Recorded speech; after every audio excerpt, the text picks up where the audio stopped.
Hey guys, Brian Paul sitting here in my happy place.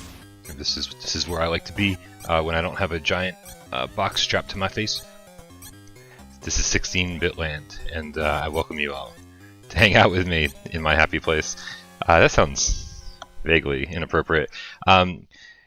So guys, yeah, a couple things going on here before we get the actual stream started. Please let me know if the audio, if there's any issues here. The audio is wildly out of whack from last week's Resident Evil stream,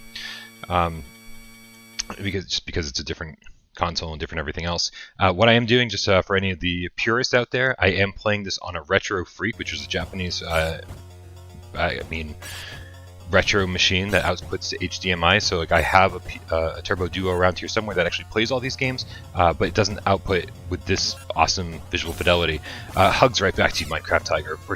Virtual hugs in the 16-bit land. What's up, Donatello? What's up, Minecraft Tiger? What's up, Darth Vader? Sean B. I think we are pretty much the same age, dude. Everybody in the chat. I saw Mick Coles asking about how I'm playing this stuff. So yeah, again, it's a Retro Freak console, but I am using an official Turbo Duo controller and official cartridges. If you guys are unfamiliar with cartridges for the TurboGrafx16 / PC Engine, again, I don't want to give you guys a history lesson if you don't need one, but TurboGrafx16 was wildly unpopular here in the States. It came out around the same time as the Sega Genesis, and like the Super Nintendo ended up killing it. And cartridges came on these tiny little, basically credit card-like things. They're about the size of a credit card, about the thickness of a credit card, maybe a little bit thicker. And at the time, I thought it was like revolutionary, man, absolutely revolutionary. And so I'm playing with all the original cartridges. This one in particular, this is Magical Chase. This would go for like $50,000 if it was the real one, but I did have to buy a repro for this one. All the other ones, though, I think are legit. But we'll find out. If you guys have any suggestions, let me know. I've got a stack of games right here next to me. I'm going to be able to swap them out on the fly. Shout out to my buddy Barry, who got me a 25-foot HDMI cable last night, so I didn't have to go out into the scary world to make this work. So guys, this first game is called Keith Courage in Alpha Zones, and it is, a lot of people don't know, this is the actual first. This is the first pack-in game for TurboGrafx16. It was based on an anime in Japan. They changed the name of it, and they changed, I think, maybe some of the sprites, but they maybe kept the sprites the same. I don't remember. It's about as basic as platforming gets, but it looks pretty. The music is nice, and so you have all these like kind of like normal above-ground side-scrolling stages, which are super, I mean, pretty easy, right? It's just a little bit of jump in, a little bit of attack in. There's not a whole lot to do. It scrolls very slowly. If you use something like Super Mario World, then this is like, you know, yawn-inducing. But this is a pretty early game, and it looks pretty. I sound like the Sofa King right now, but I love the colors. Anything with bright, vibrant 16-bit colors is awesome. Gamerchick, there is an audio delay on my voice. Is there an audio delay on the game?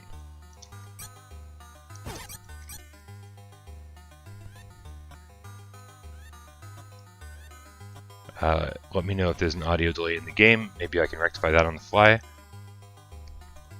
And we'll see what happens. Oops.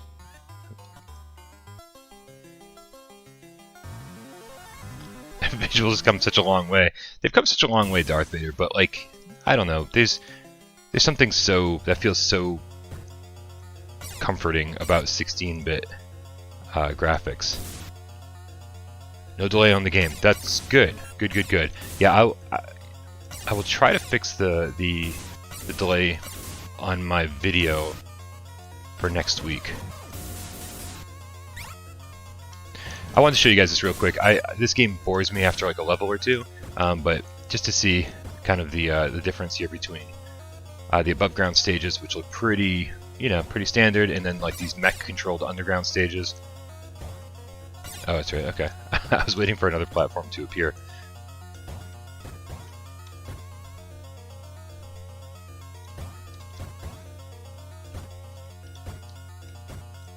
I think I'm supposed to go left. Hold on a second. What the hell's going on here? All right, that wasn't a wall. I thought it was boxed in. This is how well I know this game. Oh, so one of the things, if you guys don't know, the TurboGrafx16 controller. This is the Turbo Duo controller for the all-in-one CD and cartridge unit later on. But this is one of the only controllers that I'm aware of that actually has a turbo selector right above the buttons, like, so you don't have to buy a special controller to get the to have the turbo option. And so you got to make sure those are always off, otherwise, you know, the controller is trying to rapidly push a button while you're just holding it down. So if you're trying to do a nice big jump, it'll just do a little tiny jump because it's tapping it really fast instead of holding it down. So I got to remember to turn those off for the most part. What's up, Hunter? What's up, Sonic? What's up, everybody? Gamer Chick. I'm just going to finish this this stage, and we're going to move on to another game. Again, this was a packing game based on anime in Japan. I don't know what the original title of it was called, but you know, as a licensed game, it could have been a whole lot worse, and as a packing game, it could have been a whole lot better. But there is a little bit of love for this game. It used to be like super hated, and now there's a little bit of love for it out there, which is nice. Which is nice. I think people, you know, have given it more of a fair chance, but it does get super repetitive no matter how you look at it. There's no getting around that.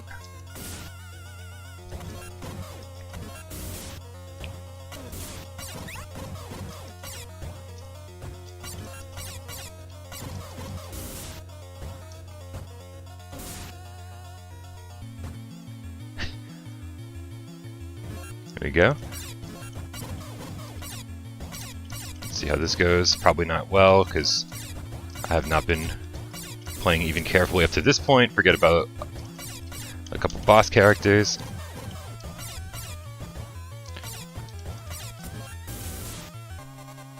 Alright, not too bad. Alright, and then it just goes back and forth. Above ground, below ground. Above ground, below ground. And it's like, oof. After a while it gets really old. So you guys get a little bit of a look at the Retro Freak interface here.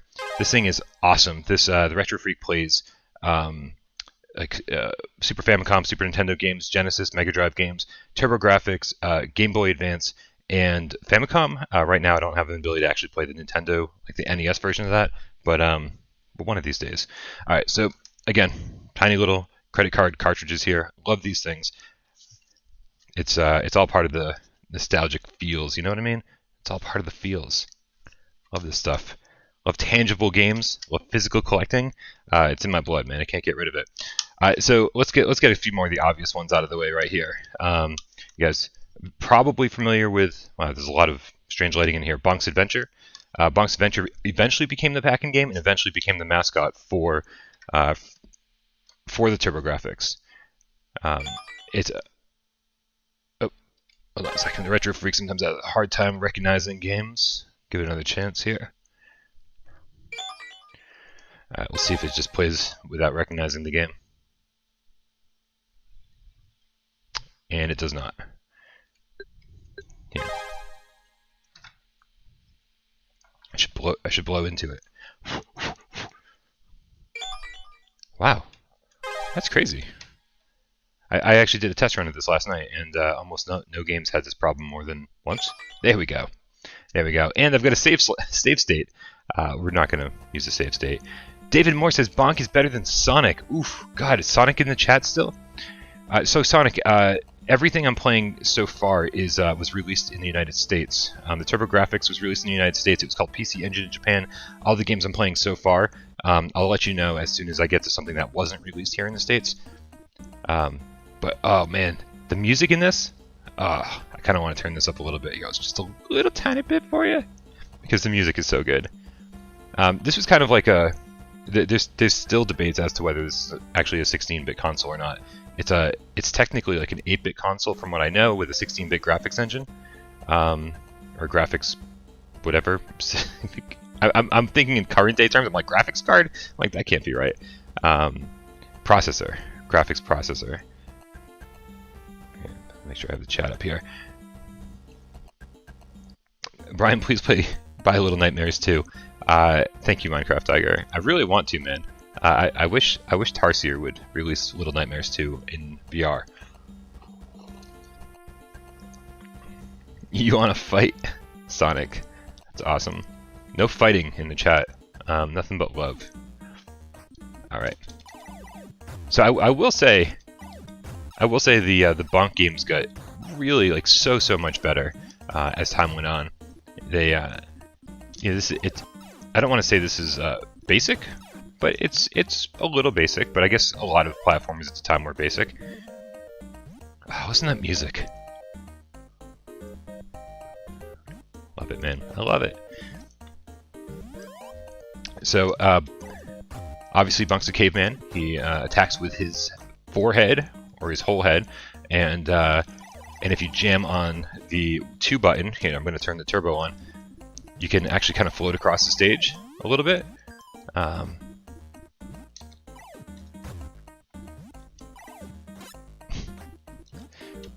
Yeah, we can actually transform Bonk too. Bonk can turn into a real badass, but first he eats his vegetables. I think Darth Vader could learn a few things from Bonk here about eating vegetables and eating healthy. Here we go. We transformed into more of a badass, but only a slightly more badass. We can transform once more. Look. So the TurboGrafx. One of the things I love about the Turbo. Here we go. Here's his final transformation. Here we go, and just kind of take everybody down here real quick. He's invincible for a moment. There we go. Yeah, Sean B, I had one friend. So it's so funny because the friend that got me to buy a PlayStation, Mickey Gustafson, right? I've told the story 1,000 times. He was the one that got me to buy a PlayStation. Years and years before, he was the only person in, like, I swear, my entire town that had a TurboGrafx. And I went to his house and was like, this is crazy, this is so cool. And it's like, but it was all these games I'd never heard of before. And so ultimately when it came down to choosing which console I was going to buy, it was like, I don't know, I got the one that had Sonic on it. Wow, okay, I suck at this. It's been a while since I played these, so the muscle memory isn't there. Here we go, look at that. That was a big piece of meat.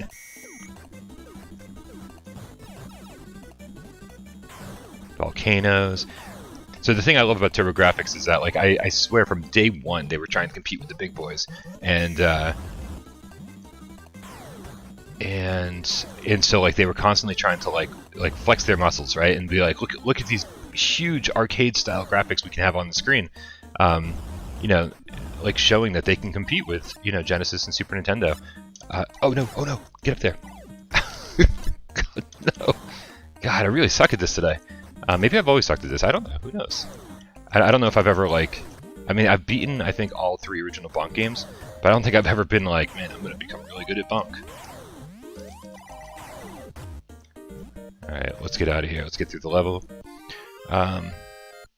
Is Without Parole Retro new? Yeah, Ben Schroeder, this is only the 2nd stream we've ever done. I set the channel up, like, last year and was like, one of these days I'm going to start streaming retro games.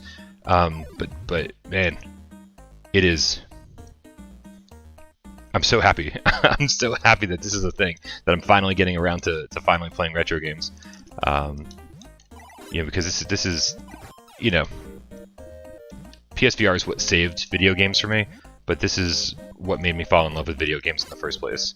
And so you guys get to hang out and really understand like where I came from as a gamer. And these, I feel like they aged really well. What's up, Twitcher? Donatello says, how hard is it to find TurboGrafx games? It's easy to find them. If you go on eBay, they're everywhere. The problem is that we're now inside the dinosaur, by the way. He has multiple little things that hang in the back of his throat that we need to avoid, apparently. But yeah, like the retro game market has exploded over the last, I mean, decade or so. it's you know, there's always been a market, but certain games have just gotten.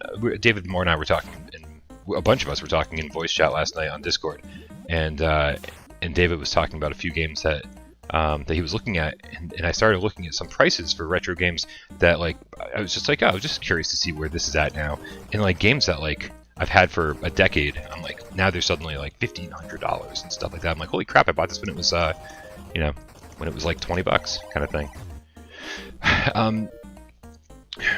But yeah, TurboGrafx is awesome. I say if you want to get into TurboGrafx games, there are certainly better ways to do it than buying an old school console. I would say getting a Retro Freak is a great way to get into some retro games, especially TurboGrafx. You can throw a bunch of ROMs on a SD card and check out the games for free before you start like investing money into all of it. Or you can get the TurboGrafx Mini that Konami recently put out. Yeah. So here, hopefully we can get to. I just want to fight the first boss here because again, this is a fairly early TurboGrafx game, and it was them again flexing their muscle and being like, "Look at these arcade quality graphics." This level here isn't hugely representative of that, but the first boss will give you a clear indication of what they were going for. It seemed like every single game had giant bosses that were just like filled the screen, and I don't know what they were doing and how they made it all happen, but man, it is some impressive stuff going on for sure. So here's the first boss, I believe. We're gonna get here in just a second. Hey, what's up, Johnny Mills? How you doing, dude? Alright. I'm gonna turn off the turbo button. Look at this dude, he's like... He takes up the whole screen. He's got some good animations going on, he's got some good color. We're gonna take him down real fast too, because his head is his weak spot, and we're just gonna keep bashing away at it. First bosses are always supposed to be easy. There we go. I mean, look at that. Whole screen, man. Whole screen. Filled up. And then, of course, like very much like the Sonic thing, it's like, once you defeat them, they're your friends. Ha ha ha. You know, it's adorable. Alright, so that was the first stage of Bonk's Adventure. Again, pretty early game for the console, so pretty impressive that they had some really good-looking games pretty early on. And I'll tell you, man, they stuck with this thing. They stuck with this thing probably way longer than a modern company would. Like, if this was a Sony device, they would have given up support way earlier than NEC did, because NEC kept pumping out games long after the console market was dead. Not the console market, their console market was dead. They like long after like no one was buying TurboGrafx games anymore. I mean, that's why some of the like later games are really, really expensive. Like you can't find Bonk 3 anywhere for like, you know, for even a remotely reasonable price. Also all the later games they still released in the US, but with like really crazy low print runs, and so trying to find them now is like half impossible. I'm definitely taking recommendations, guys, but obviously I'm such a horror fan that we have to play some Splatterhouse. Splatterhouse 1, this is the only place you can find it as far as like the retro consoles go. It was Splatterhouse 2 and 3 came exclusively to Sega Genesis, but Splatterhouse 1 came exclusively to TurboGrafx16/PC Engine. So if you guys are not familiar with the series, I don't even know what to tell you. Namco made it, and they were obviously trying to capitalize on Friday the 13th. So the character looks a lot like Jason. However, you're the good guy, and your girlfriend's been kidnapped. You're going to save her from the bad guys. I mean, it's the same every single video game story, like since the beginning of time. The princess got kidnapped. Let's go save her. This is like my girlfriend got kidnapped. Let's go save her. Oh, coffee's so good. Hopefully you guys are all doing good. What's up, Todd? Todd, and hopefully Tegan as well. All right. So it says press run button. The controller is laid out very much like an old NES controller, except for A and B, you've got 1 and 2. Start and select, except start is called run. Like, I don't know. Like for me, it was a Commodore term. Like after you load a program, you type the word run to start it. So it's kind of like a start button. D-pad is very nice. It's like loose enough, but it's also very responsive. And then of course we get the turbo buttons for each one of these. So you can 3 options: off, medium, and high. Turbo buttons included on a default controller is one of the coolest things on the face of the planet. I do have Crash Bandicoot 1, 2, and 3, and Crash Team Racing, and Crash Bash. Yeah, man, definitely we're going to get to a PlayStation one day during one of these streams at a certain point. So Todd, the Father Mucking Game Gat, I always get that wrong.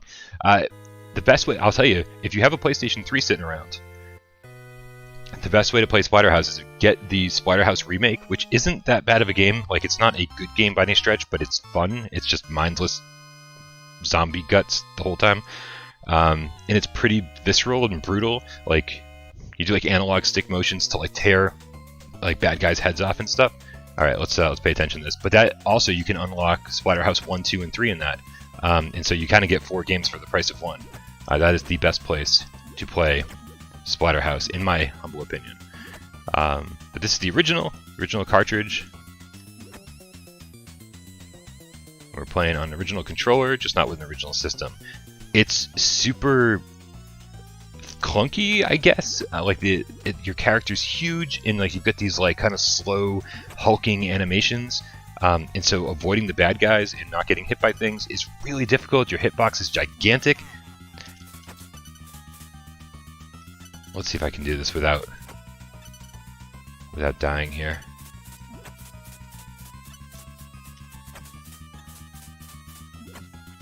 I love how they splatter like right up against the wall. I mean, like, it lives up to its name big time, right? Splatterhouse. This is not an easy game. It probably looks super easy, but again, the controls feel sluggish because of how big your character is, and how just like everything seems to just move at a snail's pace. There we go. Hell yeah, man! Congo Bongo's the shit. Good stuff. Todd, tell Princess Tegan I said hi too. All right. I think if I remember correctly, the best way to handle this room is to stay in the middle, and then you have just enough time for the guys that jump far and the guys that jump close. There we go. Just enough time here. If you go to one side or the other, you're totally screwed. You have to stay right in the middle.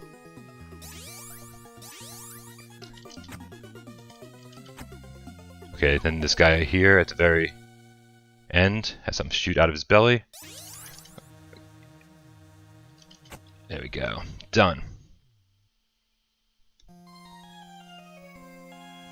I hate bats in video games. Yeah, I hate bats in video games too. I also hate water stages in video games. And we're coming up on a water stage here in just a minute.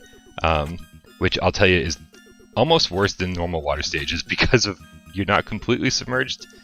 You're partially submerged. And so getting out of the water, jumping out of the water to avoid stuff is really difficult. This is dumb. I don't even know why this is an option here. Like, throw that once and it's gone. It's like, I want my 2x4 back, man. I want my 2x4 with a nail in it.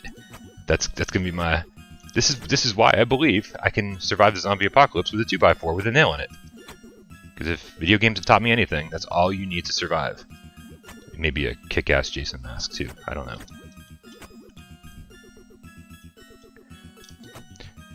I'd love to tell you guys that Splatterhouse 2 and 3, like, were vastly improved over this.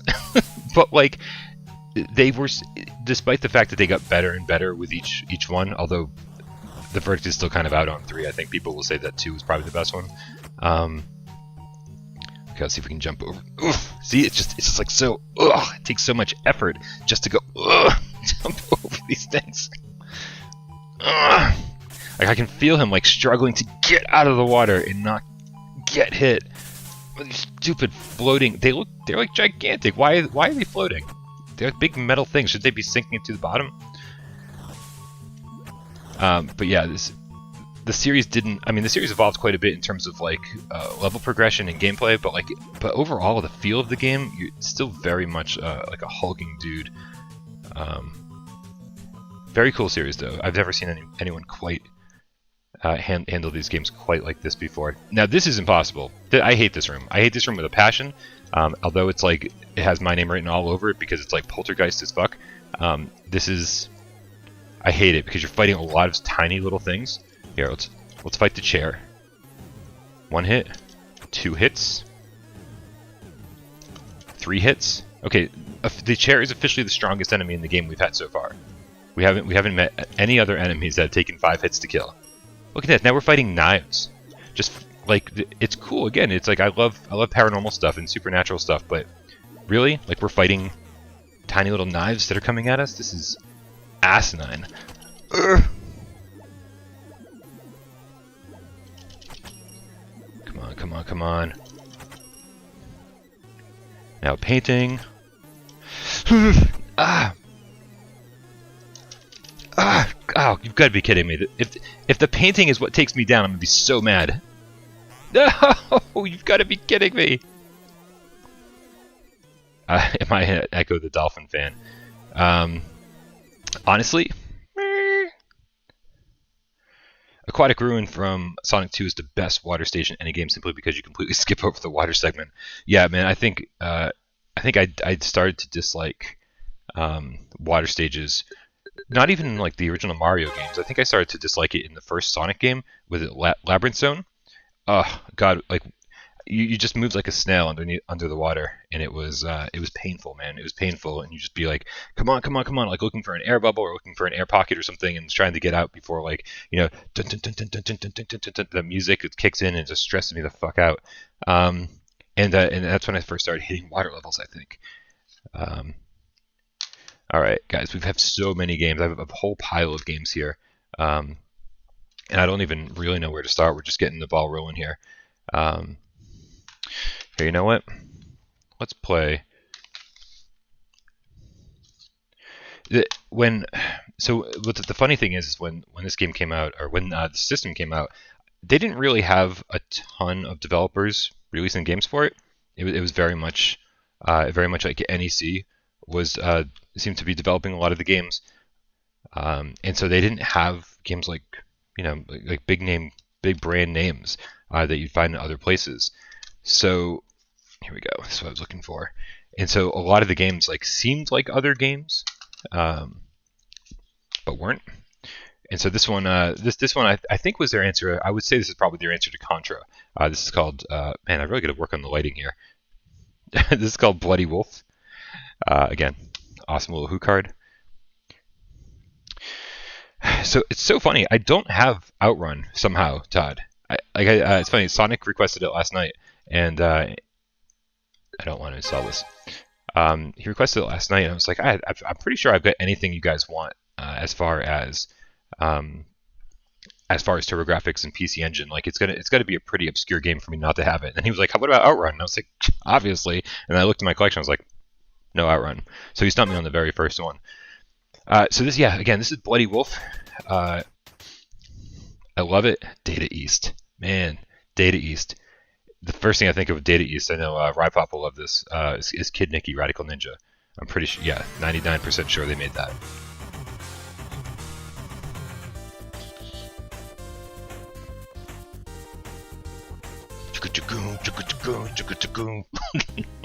Alright, do we want to play as the guy with hair or the guy without hair? Here's my power fantasy. We'll go, then they'll just automatically name me Eagle. Your mission is to rescue the president who has been kidnapped by the enemy. Go. Oops. Shit. I was trying to pause the game. I accidentally threw a grenade. Alright. So again, obviously you can tell it doesn't play like Contra. It's even different perspective and stuff, but it's, if you were a kid and like you're looking for a Contra-like game, it's probably the best you're going to get with TurboGrafx. And again, the same plot line, man. It's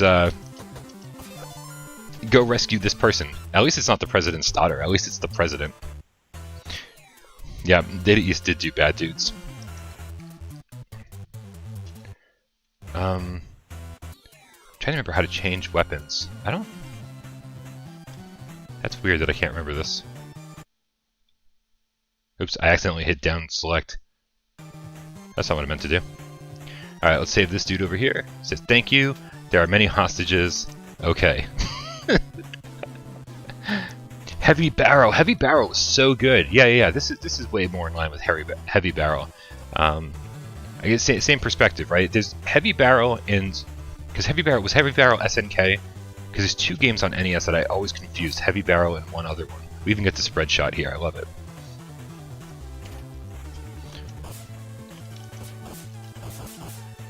Alright, let's get up here and save this dude. For some reason they tied him up on top of a truck. The key is in my pocket. You can use it. I'm like, how about you reach in your own pocket and get it, buddy? Why don't you, I've untied you. There's no reason for me to reach into your pocket any longer.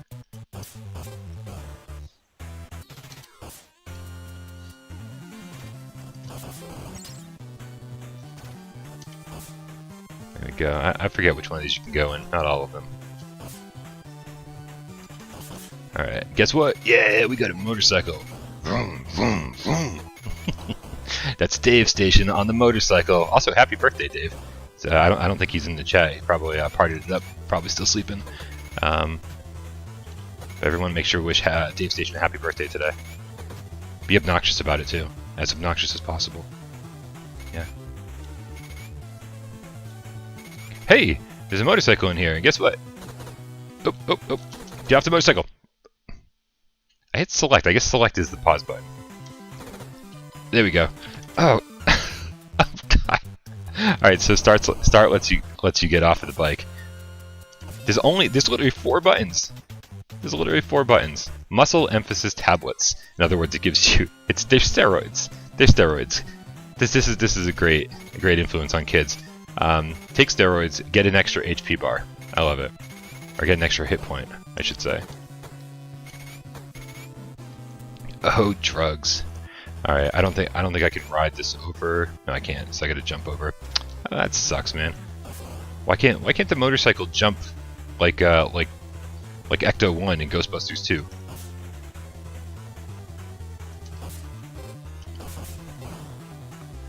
I don't know how far I'm going to get in this. It's been a while since I played this. It's been a while. So I'm probably not very good at it. We shall see. But again, I kind of want to just play each of these for like, 10 minutes or so, give you an idea of what they're all about, and then move on. Again, I don't know how many of you guys are actually familiar with the system, so I don't know if this might be all new to some of you guys, but a few of you guys might be like, hey, get onto some stuff I've never seen before. So let me know. Let me know in the chat if you want me to stick. Is there any game you want me to stay on while I'm playing it? Like, we want to see more of this, or if you ever just want to get the ball rolling, we can keep it moving.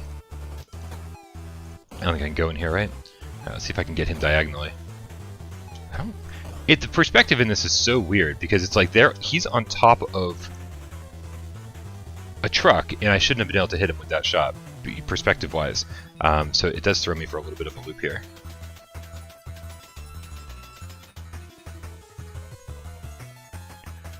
Yeah, what of it? Ha! You'll make a nice target for this gun. Okay, let's see if we can hit him with. Use all my grenades on him. Oop. Yeah, the hitting. I think hitting down in start accesses the Retro Freak menu, so it doesn't usually come into play. Hey, you guys, give me a hand. Where'd you guys come from?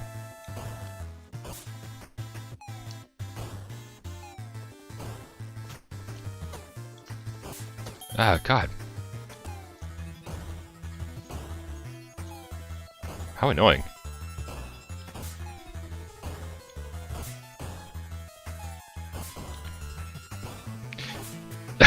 Endless line of defense. Yeah, I was just getting grenade the whole time, I guess. Oh no, I'm out of grenades! I'm out of grenades! Okay, well, at least I can shiv the motherfucker. Shiv! Shiv! You're all dead. Alright. Retro? You mean Halo 1? Oh my god, don't even say things like that. We had some pretty young cats in the chat last night. Some young kittens, game kittens, and they're making me feel real old, man. Real old. Some people's first console was the PlayStation 3, man. Like that is a huge wake-up call. It's a huge wake-up call, man.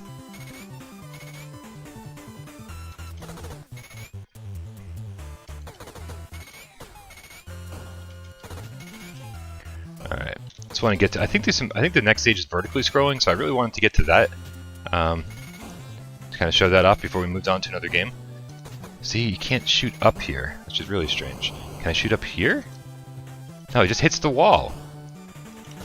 It's so strange. The perspective in this game is very, very strange. Any flight games on TurboGrafx? I mean, there's. Where does this bring us? We don't have to fight the boss again, so let's just do it. We can. This is not far at all. We're already back where we were. This is great. Any flight games? I mean, like Space Harrier. I don't think that counts. I'm pretty sure that there's an Afterburner game. You know, Sega was pretty good with the TurboGrafx for a while, which was really strange, right? Because they were doing their own thing. So they must have. I don't know.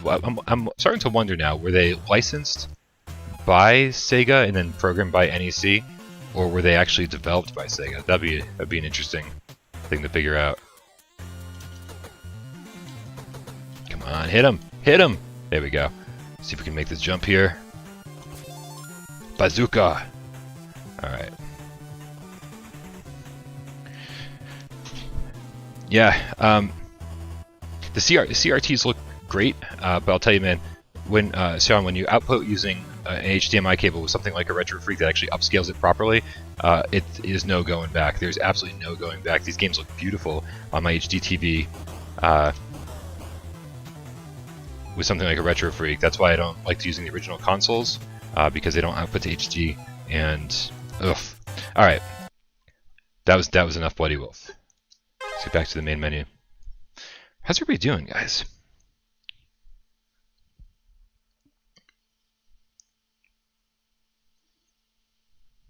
Just catching up with the chat real quick.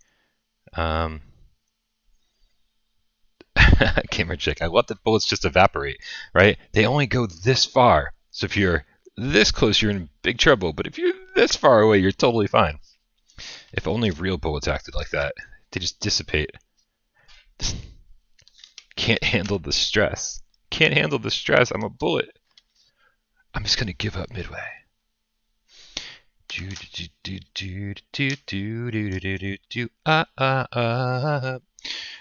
All right. You know what? I want to play this. I was trying to hold out, but this was ooh, Todd's trapped by snow. He's all mine today. Todd, you don't know what that means. Don't give yourself completely to me, or you will never be the same man again. Guys, we are moving to Japan. This game is called. I mean, it's the horrible translation is Photograph Boy. I want to say it's Gekisha Boy, something like that. But you're like a photojournalist, and this is one of my favorite retro games of all time. Like, I'm not being hyperbolic. This is one of my favorite games of all time. I worry that your nostalgia goggles will be removed when you remember how frustrating these games are. No, Ben Schroeder, not at all. In fact, these games make me remember how much I love the console, and the fact that I'm not trying to beat them makes that even better. Like, the second I start dying too much, I'm like, boom, off to the next game.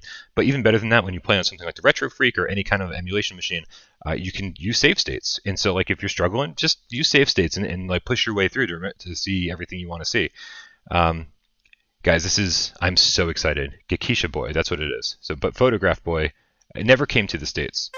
Why is it my favorite? You're gonna see, and I'll tell you why. Because there's a little bit of platforming, more like obstacle avoidance, but also it's a gameplay mechanic that I've never seen in any other game ever. Although there was a sequel that came to PlayStation 2 that I'll stream someday. But again, that only came to Japan. This never came to the US, and it's so good, man. It's so good. I'd love to know why this didn't happen. So, I the art style of like the cutscenes and stuff is like terrible. Your boss is basically telling you, go capture a bunch of images and stuff. So you're controlling your character with the D-pad, but you're also at the same time controlling this cursor around the screen. You can jump, and then with the other button, take photos of interesting things that are happening around you. And if you take very interesting things, you get more film. So you can nope, avoid. There we go. And like the more film you have, the better. any of these blinking red things are obstacles, and they will make you drop film. Right, we're taking pictures of UFOs. This guy's about to expose himself in front of little girls. There we go, we took a picture of that. I love Japan, man. Sometimes they do things like Spice and Wolf, and sometimes they do things like this, and I love it all. I don't love Spice and Wolf. Spice and Wolf is pervy as fuck.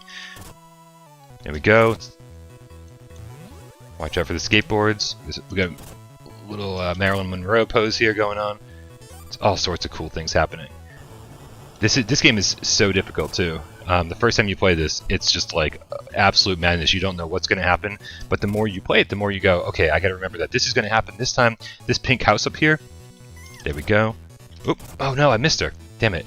This pink house has the Back to the Future DeLorean shooting into the sky in a second here. So let's make sure we get ready for that. Come on, come on, come on. Where is it? Where is it? There it is. There it is. There we go. We got a ton of extra photos for that. And some really good points too.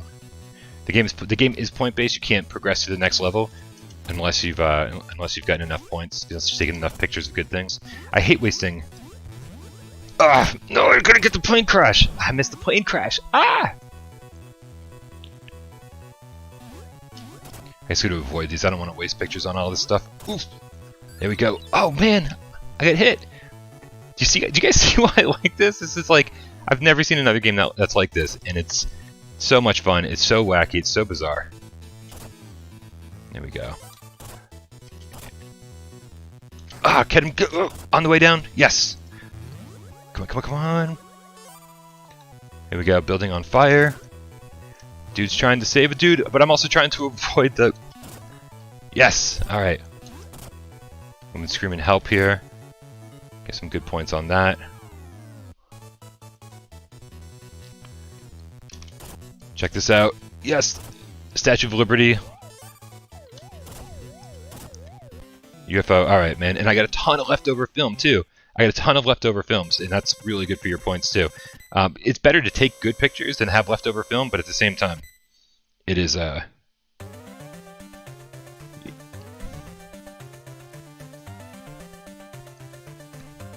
What's up, V the Game Cat? What's going on? Thanks for joining us.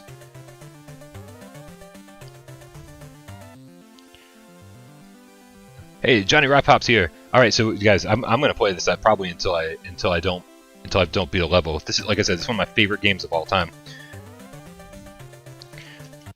Let's see. As the levels progress, I know less and less about what I need to remember.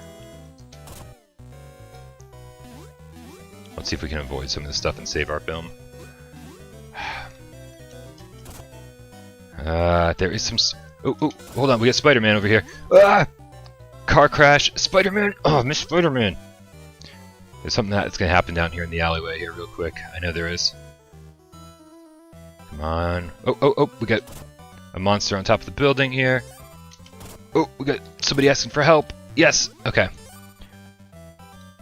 We got a wanted poster of the guy that we just saw walking down the street, or this guy right here. Oh, guy in the trash can. The things from Batteries Not Included. I feel like Jeremy King right now. I'm like, how can you play this game and reference 80s movies at the same time? Very easy. Don't get hit! Oh my god. I don't know how I avoided that. If you guys can't see why I love this game, then we're never going to be friends and you'll never understand me, because this is like one of the greatest things of all time. These guys fighting? They're fighting. I'm like saving my film, but like I don't know for what. They're going to drop something out of the window here, aren't they? Ah! Watch the... God! No! How did I just let that happen twice? Not a third time! Oh man, I'm such a fucking noob right now. Oof. Lots of stuff happening down there. I'm like just using up all my film right here. Come on, come on, come on, get the film, get the film, get the film, don't let it disappear. I can't believe it can even disappear. Like, that's ridiculous. That. Oop, there's a dude back there. Dude up here. Don't let this thing hit my head. There's so much shit going on right now. Cops and robbers going on. Don't let that hit me. Don't let that hit me. Okay. Oh, look, it actually says fuck on the wall. It says fuck on the wall. Maybe that's why I didn't make it to the US, because of one spray painted kill. This game is like, I love this game so much. It's like sending messages to the youth of Japan. Fuck, kill. And then we get this like Michael Jackson impersonator over here. Oh my god. Basketball. No, I was trying to avoid that. Ah! I don't know what to do.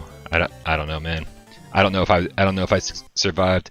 What's up, Sean, the great gamer? He says he's new here. Thank you so much for swinging by. Come on, did we make it? We didn't make it. Oh well. I was not proud of that run anyway, so it's okay. But guys, if you ever have a chance to play this or the sequel on PlayStation 2, again, this is one of my favorite games of all time. It's a lot about it's a lot about memorization, because if you don't know what's coming up, like how the hell are you gonna like how the hell are you gonna know, like off the top of your head, you're like oh, of course there's gonna be the DeLorean shooting into the sky. Like as that, like it's a split second. You only have a split second to be able to take that picture. So the more you play it, the better it gets, because the more you remember. Darth Vader, take it easy, dude. Thank you so much for swinging by and having a little bit of a retro game history lesson. Stay weird, Japan. I like it, man. I like it. So that was the first game that we played that did not come out in the United States. And I think we're going to go back to US games for a minute here. And back to something I think that's most anybody who played TurboGrafx when they were young will remember the legendary X. Let's throw that in. This is one of the games that if you pick up TurboGrafx, this is like one of those like just quintessential games that needs to be in your collection. Congratulations. Sounds like Sean has got some video game records going on. Congratulations, man. It's good stuff. You're not going to see me doing anything remotely impressive when it comes to these games. It's been years since I played most of them. I will definitely take a look via the game cat. I saw that you posted a long comment, but I didn't get a chance to read it. Because you actually started and you're like, this can be a long comment. More good music. Music is so good. More bats too. God damn it. Donatello, what are we going to do about all these bats? Alright. Alright, we haven't charged up yet. I was trying to hold the button down to charge up our attack.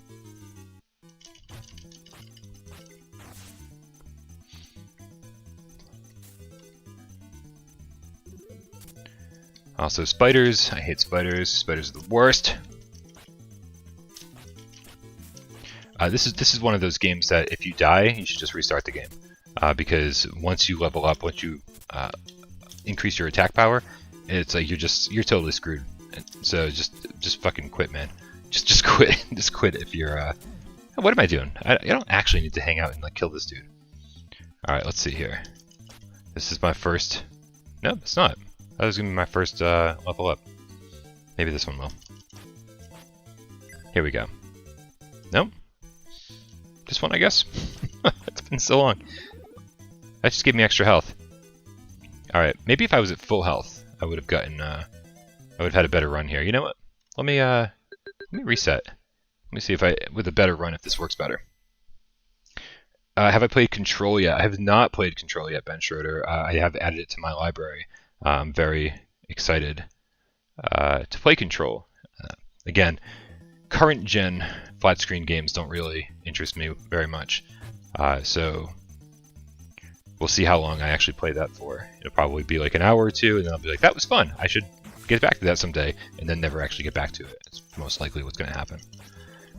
Oops. Why am I... Like, I know I'm not the greatest at these games, but what is going on right now? Alright, we're going to ignore the spider. Just going to run right by him and see if we can get these power-ups here.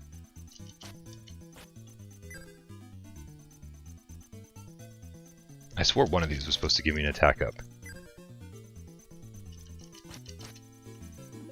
Nope, just full health. So that was that. See if we can avoid the spider again, because attacking him just seems like a big waste of time. Ugh!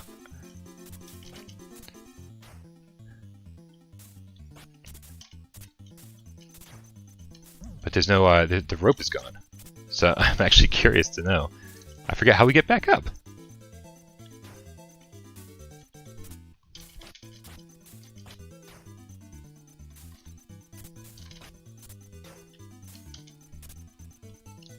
It's been so long, man. Simple things like beginning of level 1. I'm like, I don't know, I don't remember. There we go. There's our ladder. There we go. Now our attack is up, so we can. So it takes a second. You can't if you just keep jamming on the button. You know, if your power level might not be all the way up. But we can level up like 3 more times, I think, and then our attack is even better. And again, by the time you get to level 2, you want to be pretty much leveled up all the way. What's up, Delirium Drew? What's happening? Make a game about underwater bats. Oh god, it's everything I hate in video games. All at the same time. It's such a cliche to be like, I don't like water levels in games. But it's a cliche for a reason, man. Because it's just terrible. Water levels are usually bad.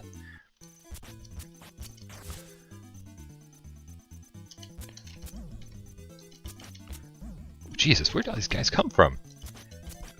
Die, die, die!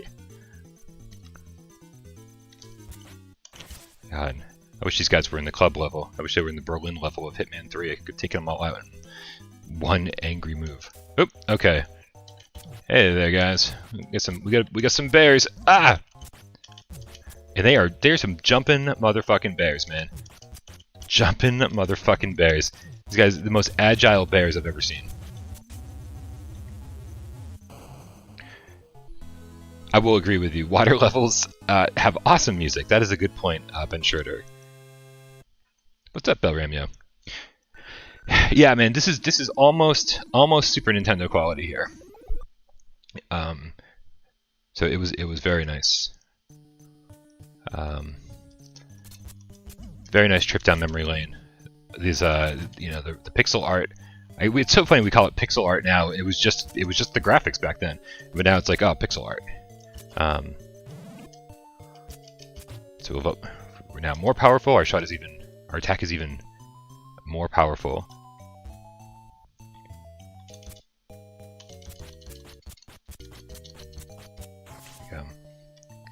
Okay, once we get to the end of this level, I think we'll probably be good. Oh, look, a butterfly. Let's hack the fuck out of that butterfly, man.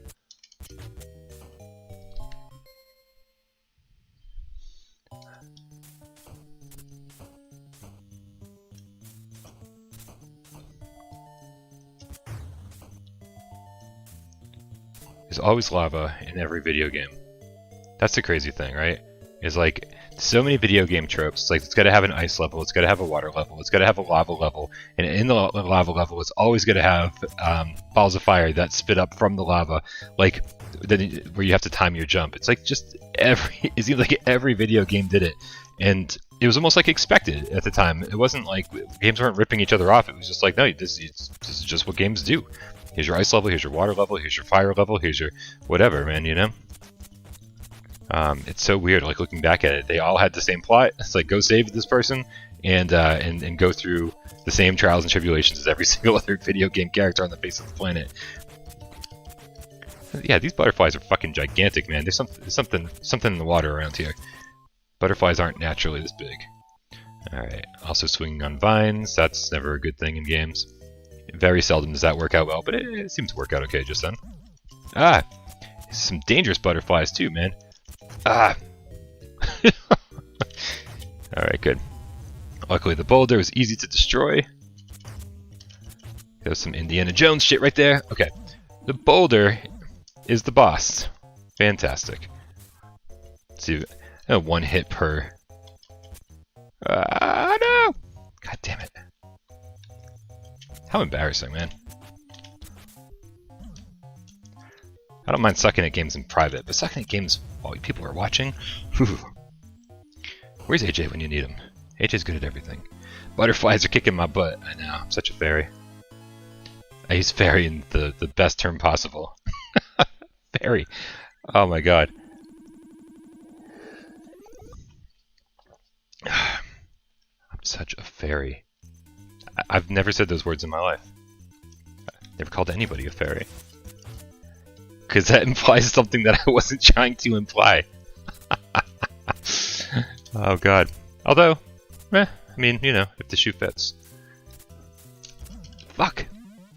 Alright. And that's that. Radioactive boulder. Yeah, it was fucking crazy, man. Berenstain Bears is awesome. It's Berenstain Bears, man. Berenstain Bears. Hey, AJ's here. What's up, dude? Oops. I keep thinking close means close the game, but it really means close the menu. Alright, let's do something else. Woo! 12:56, huh? Man, in my book, we've got a long way to go. We've got a long way to go. I don't want to really stop this unless I have a reason to. I saw Rypop in the chat earlier. Rypop made a request of R-Type. Yeah, man, terrible. Terrible lighting in here. So everything's got a reflection on it. But R-Type, original cart. Me and shooters don't really get along. But there are some shooters that I really, really like. I'm trying to think of my favorites. AJ and I were just talking about Light Force last night, which is fantastic. That's a good one. I do like R-Type, but again, I think all shooters have the same problem with me. It's the same as Legendary Axe, to be honest. It's when as soon as you die once, you might as well restart the game because you're powering up, and then if you die, you lose all your power-ups. And so it's like, well, just start over. Alright, I didn't actually start the game. The demo scene was kicking in. Yeah, Berenstain Bears is a Mandela effect thing for me too, man. Like, there's absolutely no way. There's no way it was Berenstain growing up. I remember clearly it was not Berenstain. I don't think R-Type is Bullet Hell. I think Bullet Hell is like a sub-genre. Also, listen to this music. Here we go. We're gonna put our...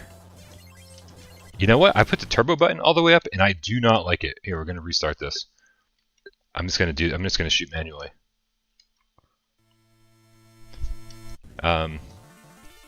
Bullet Hell is a subgenre of shoot 'em ups or shooters, and you'll see. I don't think this is much Bullet Hell. Like Bullet Hell is definitely when the screen floods with bullets, and you're just like, there's only one little tiny place that I can be.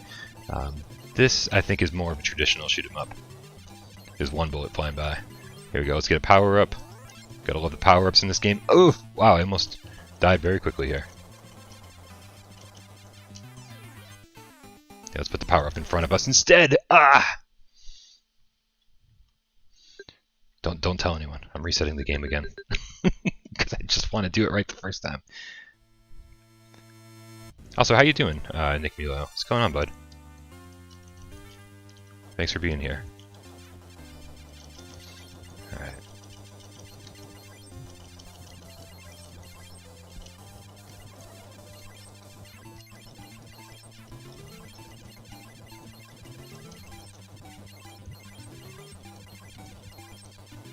Love the music, man. The music's so good in this.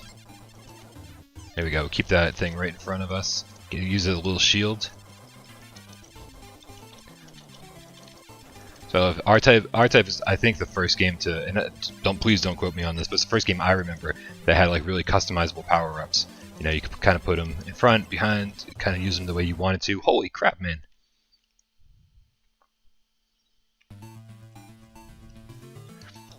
Alright, we're not going to restart only because I don't want to keep doing that to you guys. I only want to get really past the first boss, then we'll be good. I gotta remember that you can hold the button to do a charged shot. Oh, I didn't get that power up. Are you kidding me? Wow.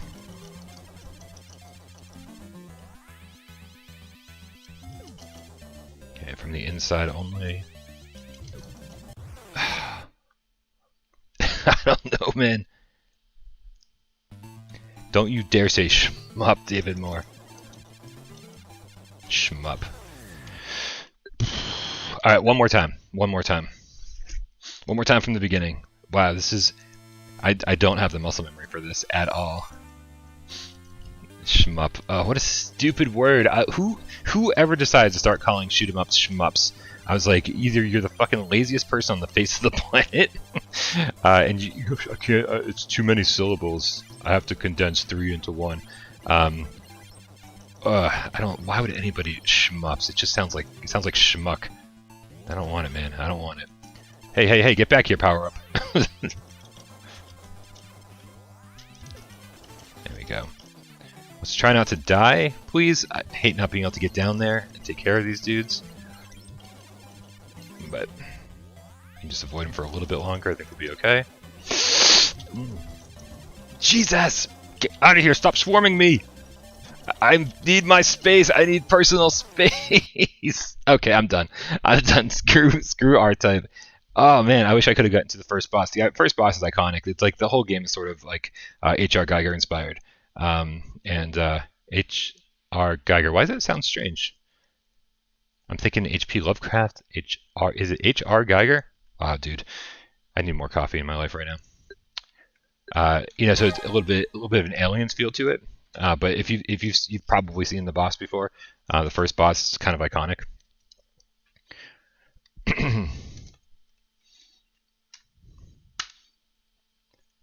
Yeah, shoot 'em up. Easy way to describe the genre. Shoot 'em up. So I don't know how that changed to shmup. It's like just some lazy motherfuckers out there, man. I honestly don't care. I just think it's hilarious that like that term came to be. So guys, a lot of pinball games have come out through the years. This is Devil's Crush. It's actually the second pinball game to come out on TurboGrafx, and but still considered to be one of the best pinball games of all time.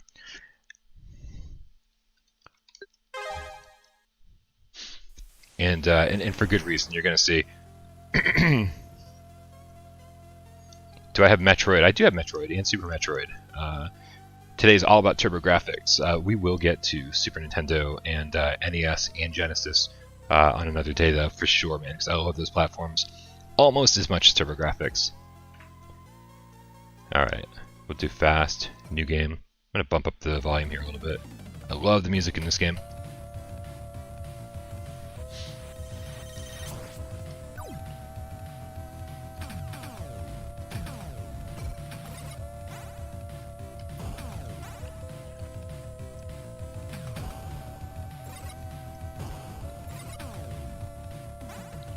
So people preferred the first game in the series called Alien Crush. This is Devil Crush. Alien Crush didn't have the scrolling. It was just 2 screens that would it would actually blink to black, and then switch to the lower screen or the higher screen. And that it's okay. Like it's not as bad as you'd expect it to be. But man, when they introduced the scrolling in this, it's so much better.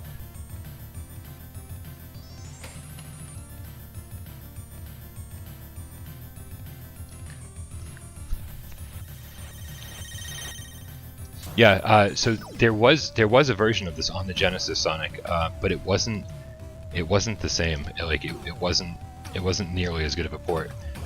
This is definitely considered to be like the one if you want to play this game. I think I have it on the Genesis. I would love to do a side-by-side comparison at some point, just to be like show you what the differences are. This one just feels fantastic, and this girl here with the armor in the middle. I love it. If you can get the ball into the slots on the armor on top, then like you gradually start wearing away at the armor, and you know her the armor starts chipping away. Here we go. Oh, almost had it. The armor starts chipping away, and then eventually her face starts like cracking and stuff, and she turns into a demon. It's so cool, and it's like there's so much like satanic stuff going on in this. And again, you know, I love how TurboGrafx was like, fuck it, you know, like Nintendo was like so against. Like even religious imagery, like they took stuff out of like Castlevania for the US releases, and NEC was just like, whatever, man, it's cool. You know, we're gonna have a satanic pinball game, we're gonna sell it to kids. We're totally cool with that. Yeah, Nintendo's certainly had its like share of like adult-ish games, but I always thought that TurboGrafx16 was definitely more geared for like teenagers and stuff. Sonic Spinball's so bad. I want Sonic Spinball in like by. I think conceptually Sonic Spinball is a great idea, but it runs at like 10 frames a second or something. It feels so sluggish. Oh, here we go. Little side mini game here.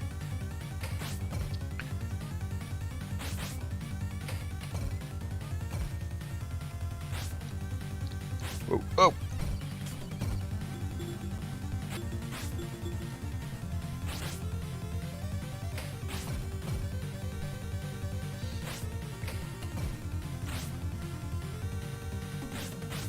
There's so many mini games in this. Great place to get a lot of extra points, maybe an extra ball, but also really difficult. Like it doesn't give you a lot of leeway here. The best pinball is Space Cadet. Huh. I'm gonna have to look into that. I feel like I haven't shown off like any of the best parts of this game yet. Like, again, brief overview and stuff, but like, man, there's so many cool things I want to show you guys. Come on, come on, come on, get up there. The physics in this do feel good. I feel like when I lose, it's my fault.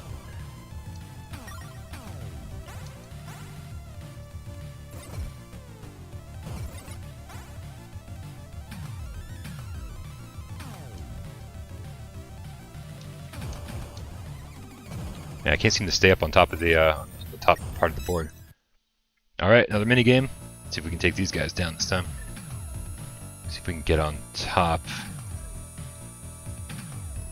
Somehow get above them. I think we'll be way better off. Do a kind of an Arkanoid thing, a breakout thing, where it's just like you don't even have to do any work anymore. Once you get up on top of the blocks, it takes care of itself.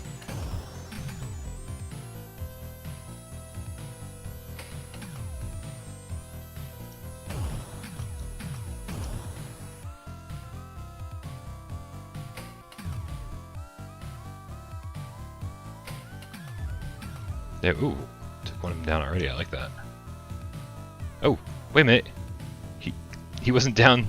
I think he's just down temporarily.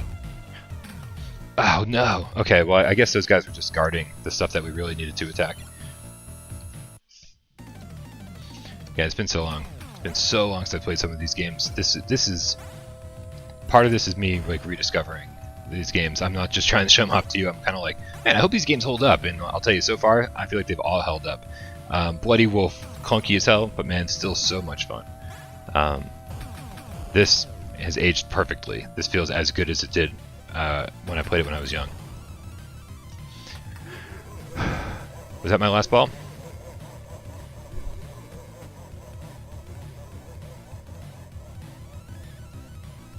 Alright. If that was my last ball, we might have to move on to the next game. Although, like I said, oh, last chance. Okay. That's it. Alright. Since AJ's here, let's take advantage of that. Like I was saying during the Bloody Wolf part of this, there was, not a lot of big names came to TurboGrafx. There was a lot of stuff like Devil's Crush and Legendary Axe, and you're like, it's sort of like PSVR, to be honest. It was like, it was hard to get people into the system because there weren't a lot of recognizable names on it. There weren't a lot of games that people recognized. So what NEC was trying to do was, here, that'll be the one after that one. There was a lot of imitation games. So one of their imitation games is a game called Shockman, and I'll give you 3 guesses what they were trying to imitate. With Shockman, it's Mega Man. You don't have to guess. I'll spoil that for you. Again, guys, if you're just joining, I'm using the original Who cards, or the Turbo chips, whatever you want to call them. They're about the size of a credit card, almost as thin. This was very, very cool at the time. You remember the big NES cartridges, even the fat Super Nintendo cartridges, Genesis cartridges. TurboGrafx was like, we're just gonna put them on like a tiny little card like this because this is all we need. Made it very, very cool. And again, I am playing with an original controller. I'm using the Duo controller instead of the OG TurboGrafx, but it's very cool. The only thing that's not original here is the Retro Freak that I'm playing on, just so I can output to HD. So this is about as close to Mega Man as we ever got. Also, the game's called Shockman. It's called Shibibin Man in Japan, and this is the second game in the series, but the first one never came to us, and I will show you the original one if you want and see why it didn't come to us, because it's kind of crap. This is the only one we ever got here, but technically this is the second one in the series. So Shockman, the only one that came to America. Shockman 3, or Shibibin Man 3, is a CD game, and it is really good. I mean, so the TurboGrafx had a CD unit, and I don't have a way to stream those right now for you guys, but man, one day I will. And there's so much good stuff. Like, this is really the most underrated console of all time, because no one knows about it. Now, this game isn't great. I'm going to be honest with you. It's not great, but it's not bad either. Like, if you're looking for a Mega Man game, you're in big trouble. Again, the music is so good.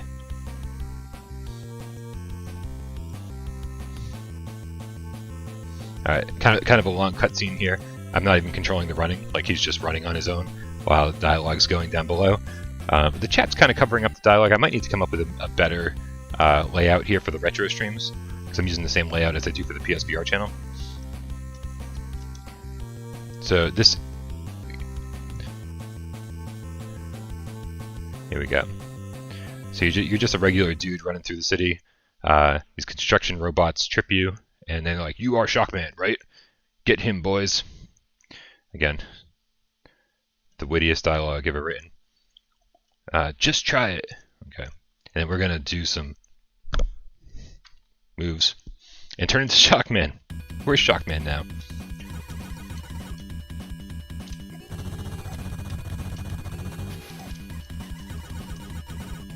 Let's charge up our shot. The charge shots do way more power, way more damage than you'd expect.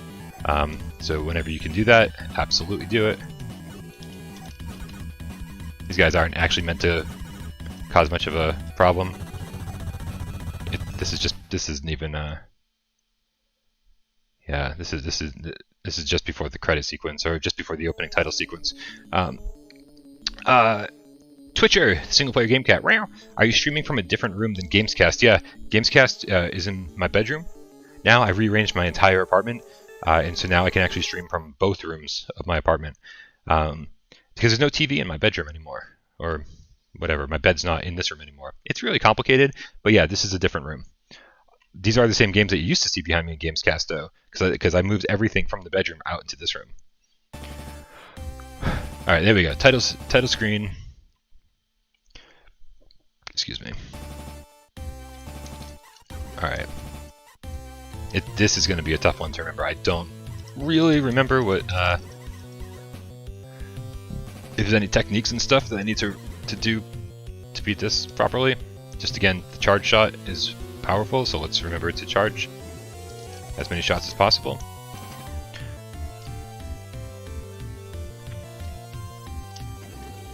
Oof. There is some, I think there's some collision detection problems in this game. And there's a level here that's coming up where you have to jump off buildings that are falling, and because the buildings are falling, your feet aren't always on them. Like, you're kind of like, you're only occasionally on them, and so sometimes the game doesn't know that you're trying to jump when you're falling off of a falling building. And so, like, there is, if you don't know how to play that section, it can get really frustrating because it just feels like the game isn't responding at all, and it's not. It's not responding at all. So there are issues, but this game isn't that bad.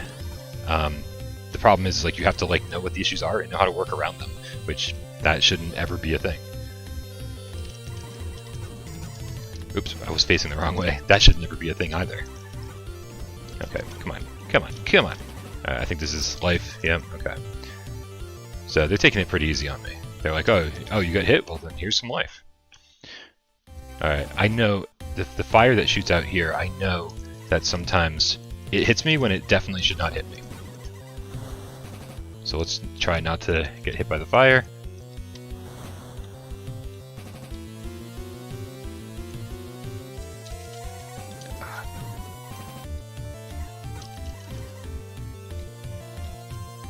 Oh, no. I definitely should have gotten hit by the fire then. Oh, what is going on here? Wow. Alright. Like, maybe I don't remember this game even as much as I thought I did. So I get hit there. I was like, should I really deserve to get hit by the fire there? Alright. It took away half my life. Oh, this is the building part! Oh, okay, that happens way earlier than I remember. I think only these kind of greenish, grayish buildings. See, I pushed the jump button and I fell right off the side. That's an issue. So let's focus on getting off the green buildings as fast as possible. Oh, not like that. I came pretty close though, so let's give it another shot. Can I continue from this level? Maybe not. Yeah, the music's so good, Sean B. I agree. Is the big eyes when character gets hit a TurboGrafx thing? I think it's a Japan thing, honestly. Let's see where this... Yeah, okay, then we're done.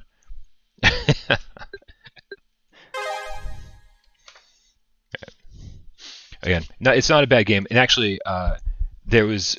the following level to that is a shooter, which TurboGrafx had non-stop shoot-em-ups. Non-stop. I mean, like, it's actually known for having almost nothing but shoot-em-ups, which is funny because so far we haven't played a single shoot-em-up in this, but then the following level of Shockman, which wasn't a shoot-em-up, is a shoot-em-up level. It's like, alright.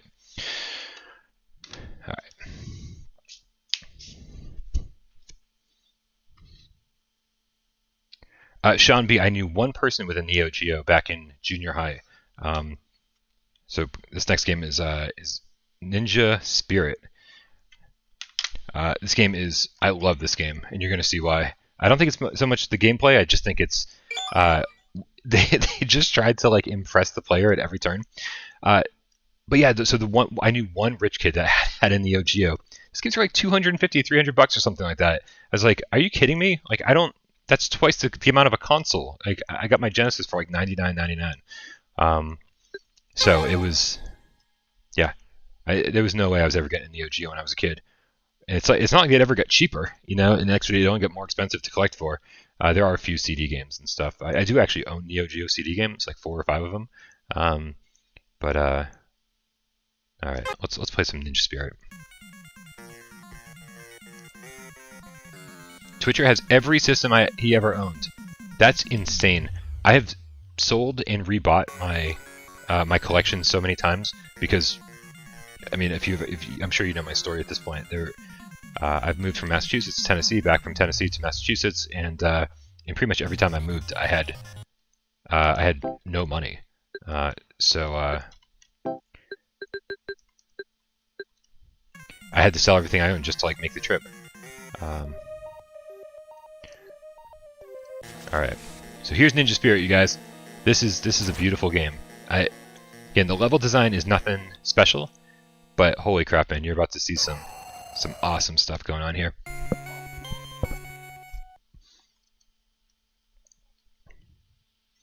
Again, awesome music. Pretty simple so far, right? Here's my character. He's just taking on dudes left and right. They're attacking me from both sides. Pretty simple, right? There we go. Now we get our first power-up, and now our sword does a wider spread of damage. And like, that's cool, right? That's pretty fucking cool. I like that. We're not even going to switch our weapon until like the end of the next stage. We're just going to keep this weapon for now because you can hit select and switch to some, I think, throwing stars. All right, so that's our second upgrade. We have a second character that follows us around that does the exact same thing, and he will float in midair. So if you want to just create a whole barrier of like attacks here, you can do that. Oh, it's so cool. And like, again, to see this happening on this system back in the day, it was just so impressive graphically. I love it. I love it. And it only gets better from here.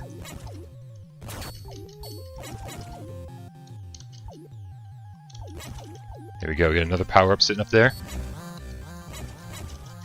So I think our attack just got bigger. I could be wrong. Here you go. God, this is more bullet hell than our type was. But luckily these attacks that we've got deflect stuff that's being thrown at us. So that's pretty cool. So we do have like a good defense. It's not just like moving around the screen and avoiding oncoming obstacles. So you can actually attack, and your attack is a good defense. There we go. These orange guys are the guys that give us the power up, so make sure we get that up there. And we've got a third dude with us now. How cool is that? We've got an army of ninjas on the screen. I love this. Ah. Especially if you're a kid that didn't have any friends, you're like, I've got 3 friends right here. Or I've got 2 friends, there's 3 of us. You can pretend to have friends. Oh, it's like, I just got real sad all of a sudden. I was like, I just have a vision of my childhood. Alright, and I think this is the first boss fight right here. Again, TurboGrafx all the way, man. TurboGrafx was all about, like, filling the screen up whenever possible. We'll see in a second here. Here we go. Filling the screen up whenever possible with a big-ass enemy. We're gonna keep the guys right up on top here, because I think the head is the only weak point, if I remember correctly. Here we go. We're gonna take this guy down seconds flat, man. Seconds flat. There we go. Not too shabby.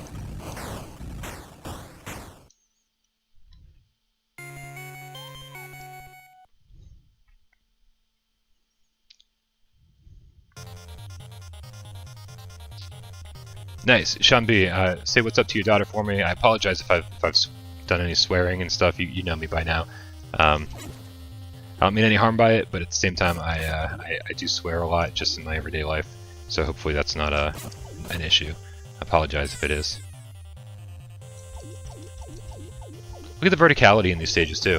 Like I could see this game just being like, you know, you just run from left to right, and then the screen doesn't scroll up. But there's a lot of verticality in this.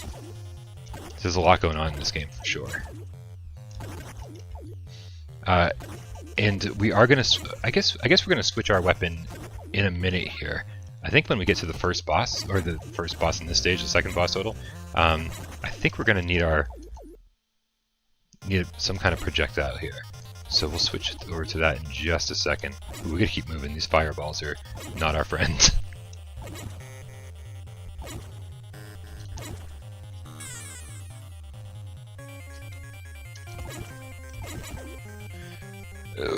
Stay away from the fireballs! Run away! Run away!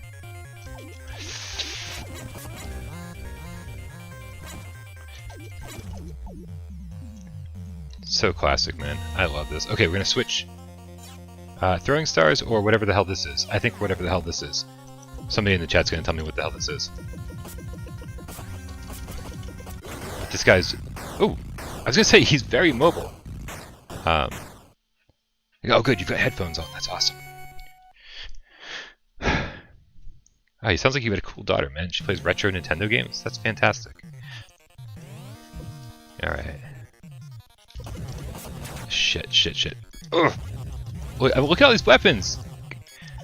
We are going to go back to this because it's great for defense, but especially these guys who are like able to shoot at us. Actually, you know what? Let's try to get them before they get us. Let's use that tactic. I have a feeling I'm going to die, and then we're going to move on to our next game. Anyway, here we go. Some bigger enemies going on here. I like this.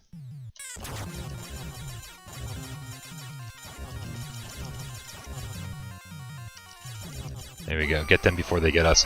Did not work, ultimately. A lot of these look like NES clones with Neo Geo art style. That's not a bad comparison, AJ. The fact is like, you know, NES was killing it. NES was killing it, even though TurboGrafx16 was obviously the more powerful system at the time. Once Super Nintendo came out, it was all over. Like there was just no competition. But that is certainly one of the things they were going for. They were trying to make like these NES clones that, you know, that would interest people. Be like, well, you know, we don't have Ninja Gaiden, but we've got Ninja Spirit. Like, She turns 4 next month. Oh my god. Oh my god. Wow. Well, you're raising her right, man. You're raising her right. You got some very cool. You got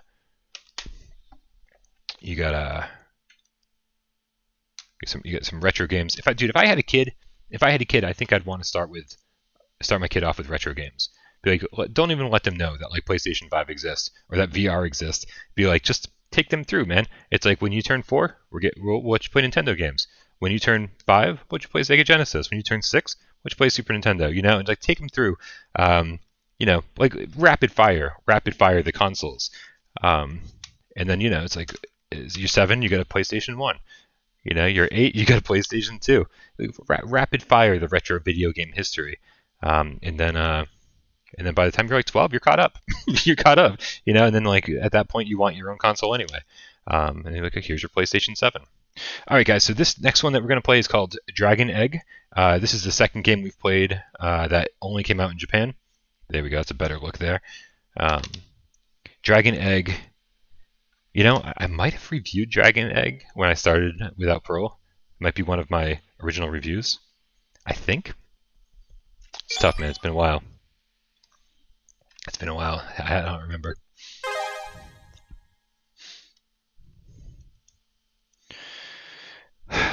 All right. This game is super slippery. That Masaya, that publisher or developer, is very, very prevalent in this era of gaming. They did some stuff on Super Nintendo, but most of their games were done on TurboGrafx. So that's something like unlike Konami or anybody else or Capcom, you'd see Masaya more than anything else. It's crazy. It's like a whole other like alternate reality when you were a TurboGrafx gamer. Like where's Capcom? No, not here. Masaya. All right. So I guess I actually think the artwork for this intro is cool.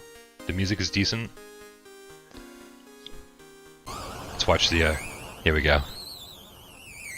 That's pretty damn cool. I like that.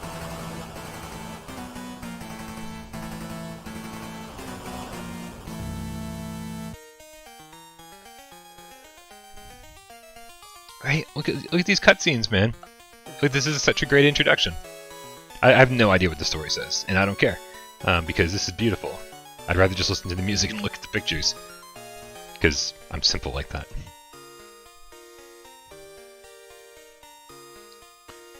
Gamer Chick, I sucked at Shockman. I didn't get to show off very much of the game, unfortunately, because I should have stuck with it longer. To be honest, it's a fun game, but it wasn't clicking with me right then. All right, we're gonna continue a little bit here. Again, this only came to Japan for whatever reason. This didn't come to the US, although it would have been perfect. It's not that hard of a game, to be honest. But it's very much like, again, Legendary Axe and R-Type, where like if you die, you want to just start the game over, because it's the same kind of progression system. Okay, real quick, let me go to OBS and turn the music down slightly. Although it is good music.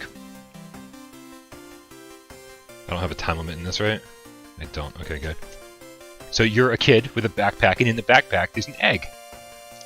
And you take the egg, you take the dragon egg, and you hit people over the head with it. Like that is... I feel like that you're not being very protective of your egg. We're going to try to be really careful here, because I know that, again, this game is very slippery. It doesn't quite feel like you'd expect it to, as far as control-wise. So you got to kind of be super careful. You can play like kind of defensively.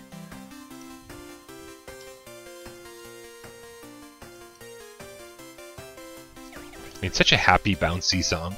Da da da da da da. It's like it's almost as if skeletons are not attacking you with swords. That's what the music sounds like to me. But yet, there are skeletons attacking you with swords, so the music seems a little out of place, but I love it anyway.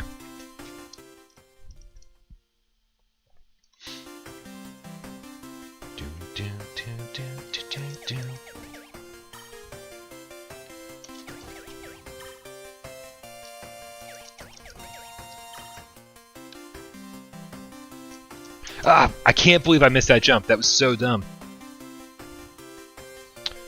Double Live Gonzo, man. So like I said, I'm using the Retro Freak.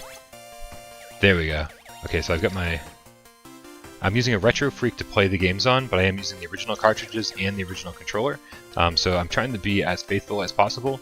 But yeah, the Retro Freak is a Japanese, basically the equivalent of a Retron 5, but in Japan, better build quality and better support. Like the Retron 5. I don't remember if the Retron 5 lets you play TurboGrafx games. It might. But this is... The Retron 5 is... I hate the Retron 5's build quality. It can like destroy cartridges and it breaks easily. This has Game Boy Advance capabilities. It has Famicom, Super Famicom, and Mega Drive, along with obviously TurboGrafx. The Game Boy Advance thing kills me. Playing a Game Boy Advance game on an HD television, 50-inch HD TV, it looks beautiful. Who would have thought that little tiny screen would look so good blown up that big? And it does. It looks like Super Nintendo quality. It's beautiful. Okay, so we've leveled up, and so our egg has hatched into a dragon who's sitting in our backpack. And what's up, J-Meow? And now when we attack, oh, B Tribble's here. Sorry I missed you, buddy. I didn't realize you were here.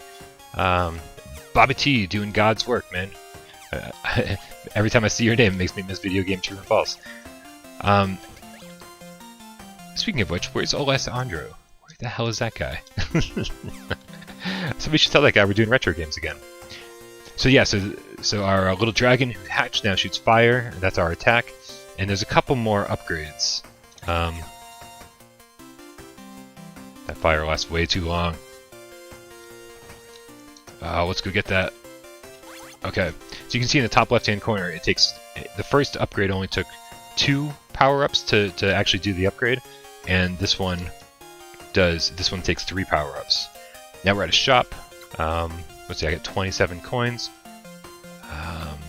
Oh man, I don't even remember what the best.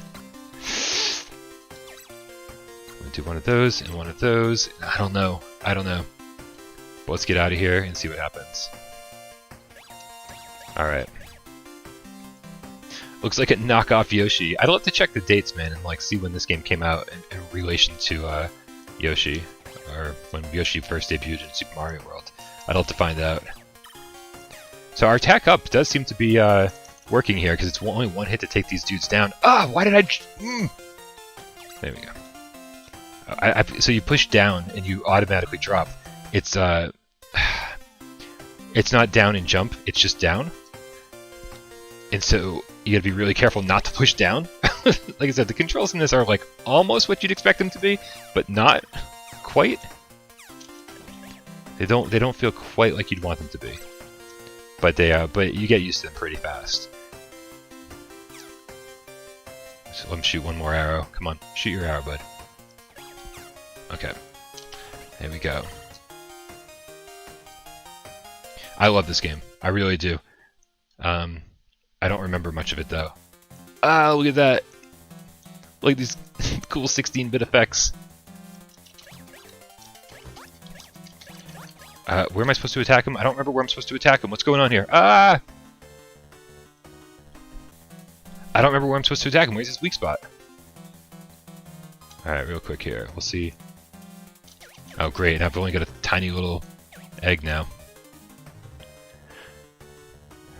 I've got there's like items and everything in this game, like, so it's a little bit deep. It's a little bit deeper than it seems at first. Okay, so you just attack him from behind. All right. Anyway, I love this game, but it's time to move on. That's the fun part about this stream, guys. It's like I get to die and then just be like, okay, moving on. No stress whatsoever, just because there's an infinite number of games to play. So much fun though, so much fun. You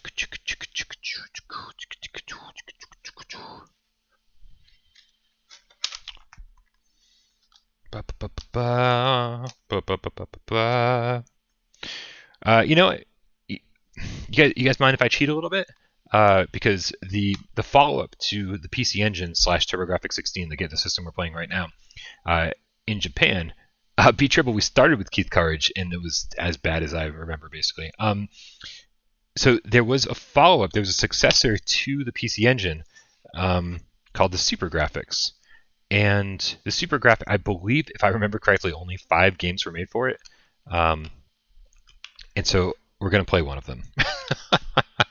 So this is technically the generation past PC Engine, but I feel like we need to play this just because there's only 5 games in the TurboGrafx catalog, and this is Dai Makimura, which Dai Makimura you guys probably know is Ghosts and Goblins or Ghouls and Ghosts, and this is one of the, in my book, one of the best console ports ever made. Like I said, only 5 games were ever made for the TurboGrafx, and this was one of them, and also the best one, hands down, for the TurboGrafx, Dai Makimura. Yes, B Triple remembers TurboGrafx.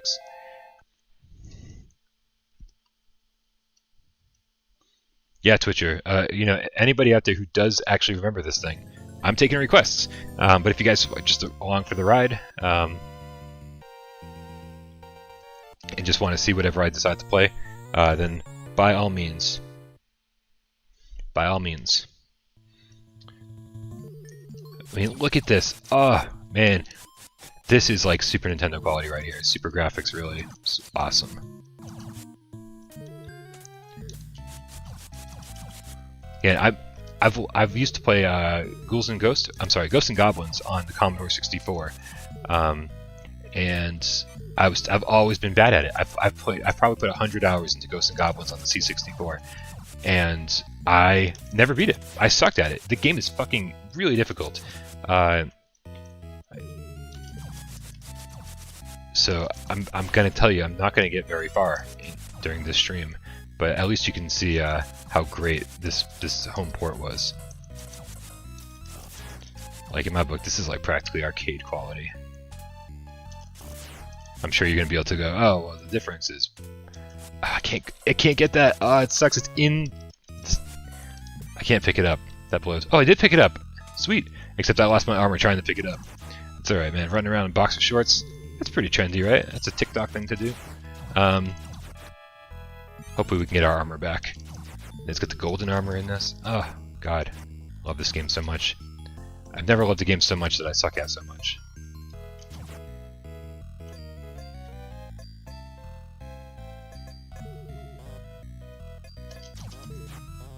Oh God, I wish I had a projectile. These... What? Ah, fuck me.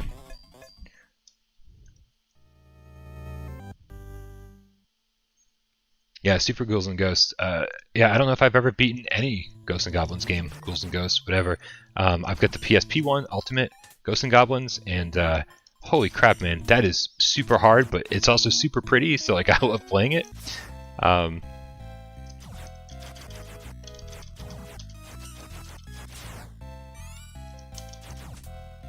Alright, at least we got our armor, so I feel a little bit better about having died.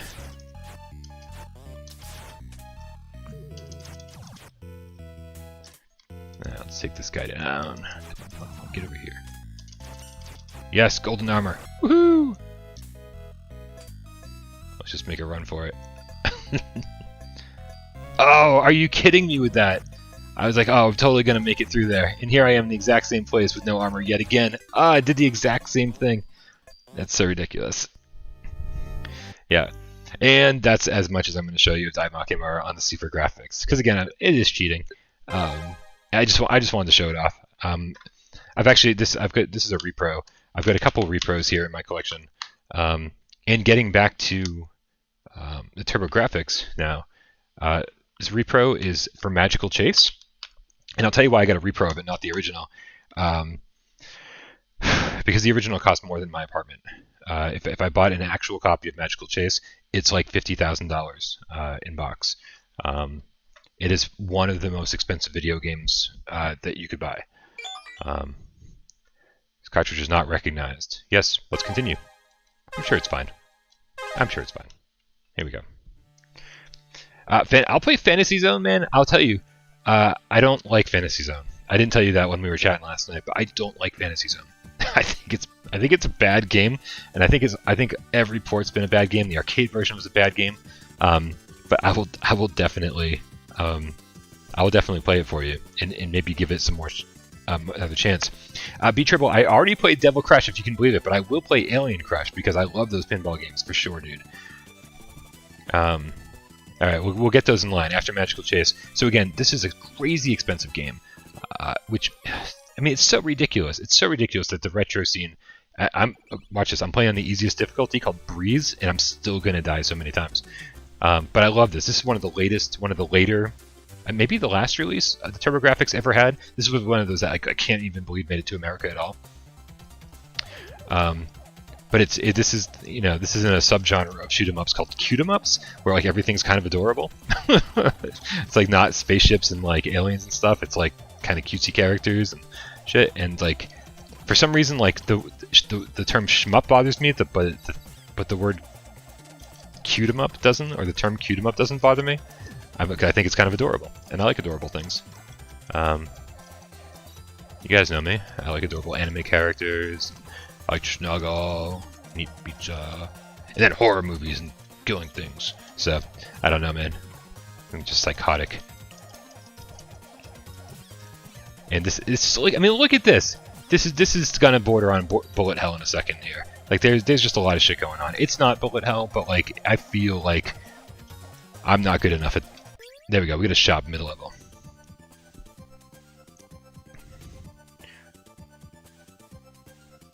Gotta go get a hot and ready. What is it? Remind me what a hot and ready is. Somebody in the chat remind me. If there's, here's health.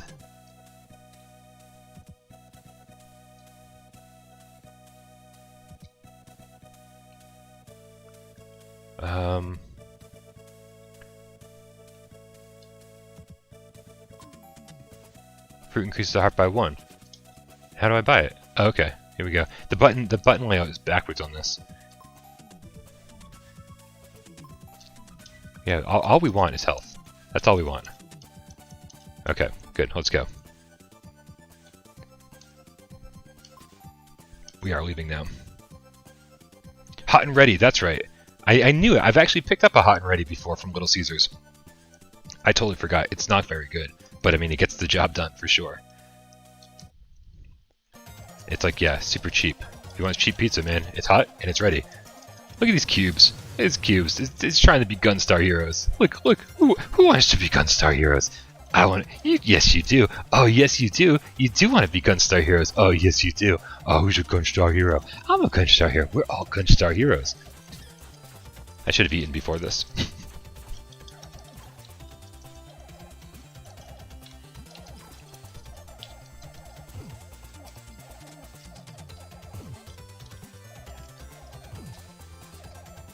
God damn. Who would have thought that a cube would be the most difficult enemy in the game? Almost as difficult as the chair in Splatterhouse. It's craziness. What? I didn't even realize I got hit. I was probably getting hit like non-stop.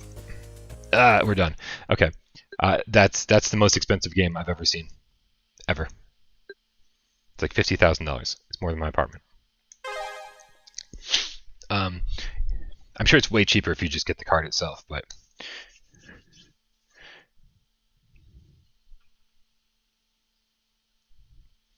yeah, the hot and ready. I'm trying to remember, man. Little Caesars does do a deep dish pizza that I really like. Do they have hot and ready deep dish pizzas? Because I remember picking one up.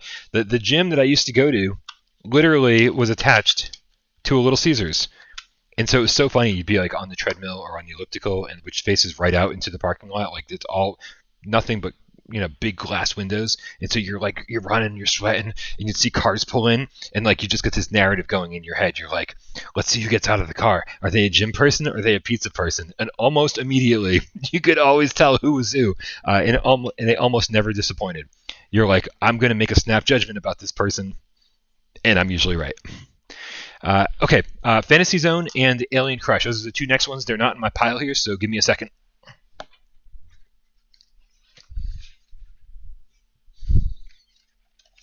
Looking through the collection here.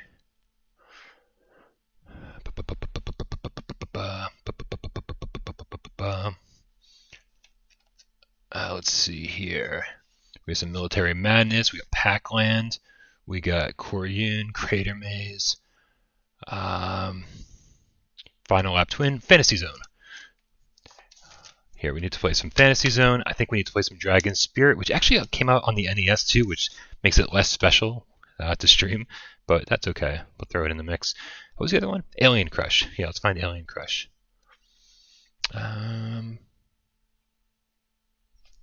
Oh, you know what? Maybe some New Adventure Island would be fun. Yeah, I think it would be. How about some Ghost Manor? Oh, man. The next round of games is going to be almost as good as the first round of games. I'm so excited. Let's see here. Where the hell's Alien Crush? I can't find Alien Crush.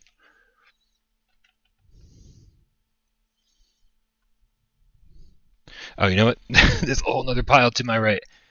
I lost games.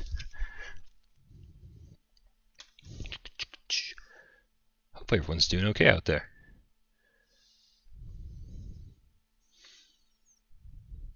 No Alien Crush there either.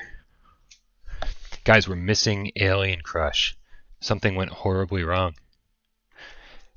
And horribly right all at the same time because I found it. Oh, I'm so excited. I'm so excited and I just can't hide it. I'm about to lose control and I think I like it. Sweet. Oh, good. We got some love for Adventure Island. That's good. There's only one on the TurboGrafx, and it's called New Adventure Island. Didn't feel very new.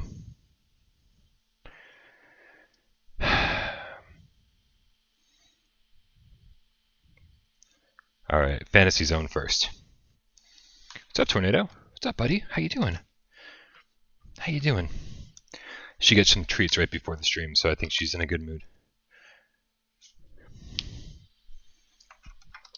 All right, Jay, do me a favor. Tell me what you like about Fantasy Zone. Twitch, you're so funny. I feel like a schoolgirl, man. I'm like, oh, I love video. I love retro game. So good, so good. Time Cruise. I do have Time Cruise back there somewhere. B Triple. I never liked Time Cruise as much as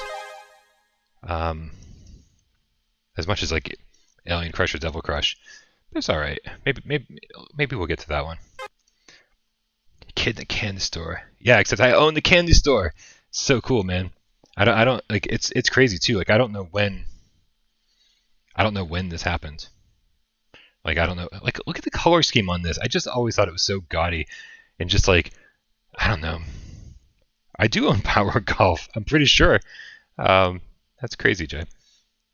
Yeah, I don't know. Like I just built this collection like so slowly over the course of like a decade, or rebuilt it over the course of a decade.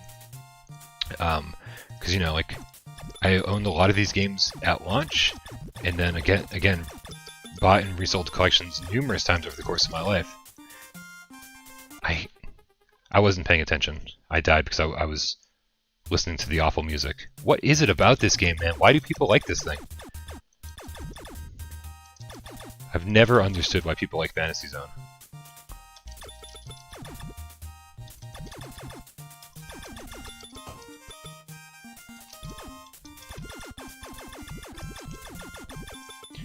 Maybe we're playing it wrong. Maybe I'm playing it wrong. Maybe I'm not supposed to be dodging. Like Maneater. If you don't like it, you're probably playing it wrong. We gotta collect these coins too, because I know there's a store that you can find in the level.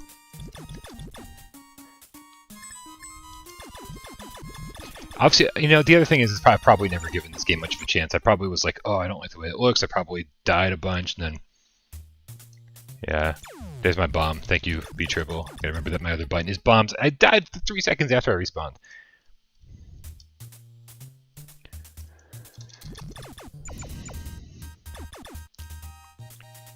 Like, it doesn't feel like I'm progressing either. Like, doesn't this loop, if I just go to the right for a while, doesn't it just loop back to where I started? Is it like Defender that way?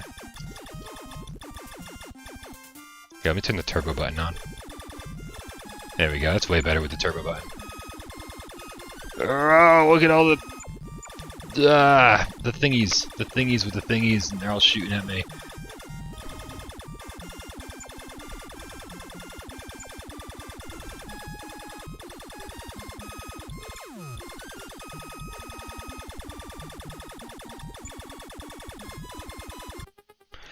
Yeah. Happy Saturday, Blinkoom. How's it going, buddy? You don't like it because it's lame? It's your universally panned console like the 3DO or CDI like the Jaguar. You secret levels of guilty pleasure. Scruffzilla, yeah, all of them. Sorry, Jay. Yeah, I'm done with this game. And again, I've never given it the time it deserves, and that day is not going to be today either. Maybe I will someday. Yeah, I love the Jaguar. Scruffzilla is one of my favorite consoles ever. I have almost a complete Jaguar collection, and a lot of the games do suck, but there are some good hidden gems in there. I have a great 3DO collection. I think that's a great console too. But it's like at the time, I would have been really disappointed because the PlayStation 1 was so much better and it didn't come out that much later. So I'm really glad I didn't own those consoles when they were new. But now that it's like, oh, I just it's not my primary console.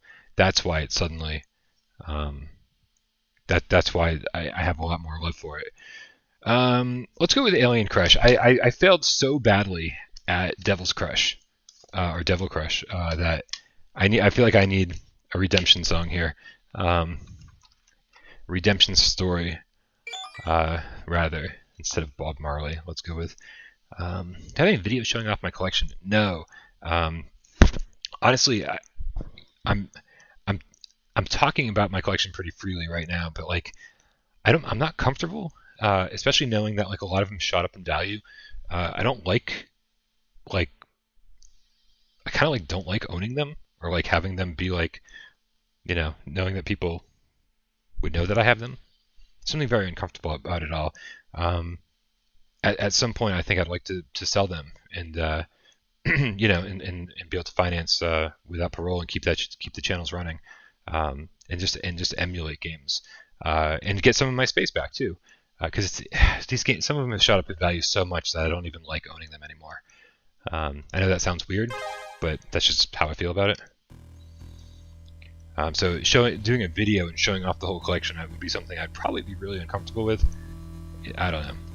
Although I'm talking about it pretty freely right now, so I'm not totally sure how I feel about things, I guess. We're going to play it fast. We're going to turn up the volume a little bit, because the music in these games were great. So again, a very H.R. Geiger, another very inspired one. Everything's very organic, but it's only 2 screens, unlike Devil's Crush, which is 3 screens, and as you see, it does this blink to black. When you transition from screen to screen, there's no scrolling like there is in Devil Crush. So it's a little more jarring when you play, but somehow the game doesn't suffer because of it. The game is still absolutely fantastic. Yeah, I don't know if I should say HR Geiger or just fucking straight up aliens. I mean, either one makes sense, when you look at it that way, but...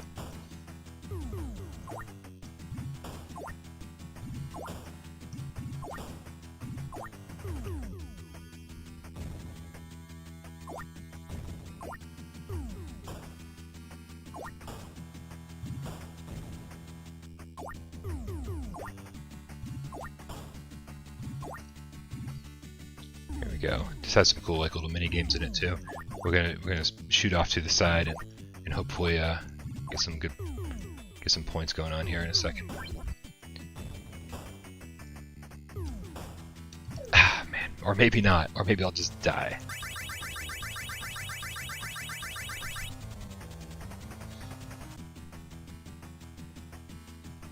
China Warrior, yes, B-Triple, that is definitely on the list of games to play. I've got it in the pile next to me.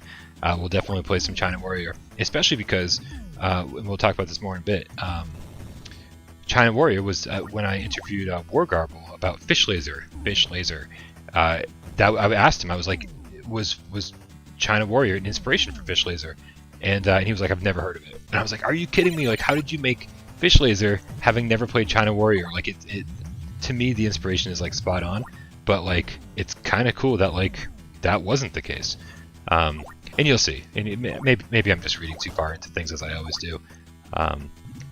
But I think hopefully you guys will see the comparison too. Come on, come on! Those yellow arrows, man, are like just begging me. They're like, Brian, shoot right in here. The yellow arrows, man. This is where you want to be, don't you want? Are you too good for your home? Are you too good for your? Yeah. Get the ball in the hole, Happy Gilmore. Get the ball in the hole.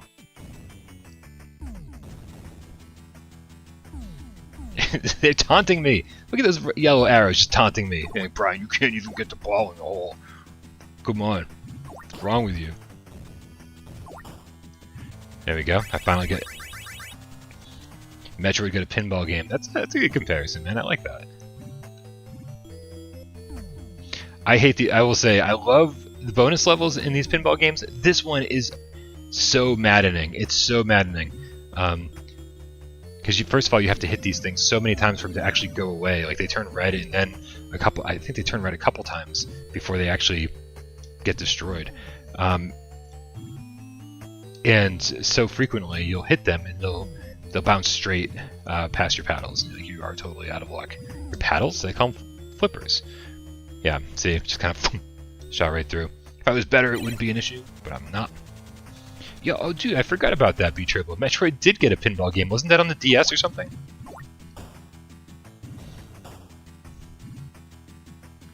And it wasn't as good as this.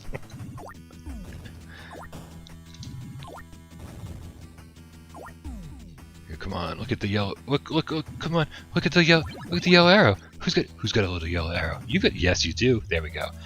All right, I think this one will go better than the last one. Except it didn't. How embarrassing is that?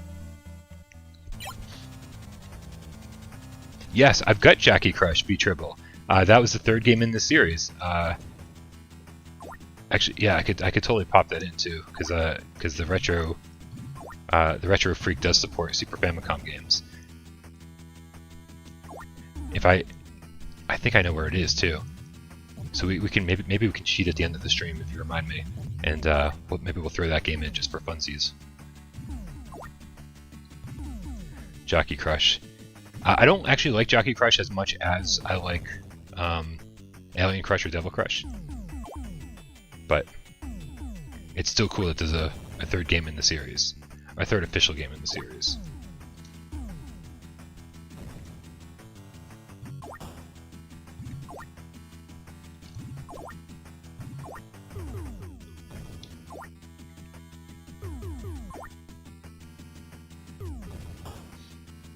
Yeah, you would think that the blink to black between the transitions, you would think that would get annoying. Somehow, like, it does get annoying, like if the ball is sort of like stuck between panels and it's like goes back and forth because it's ricocheting off things. But it happens so infrequently that like it actually never becomes a problem. But yeah, Devil Crush is just so much silky smoother because of the scrolling.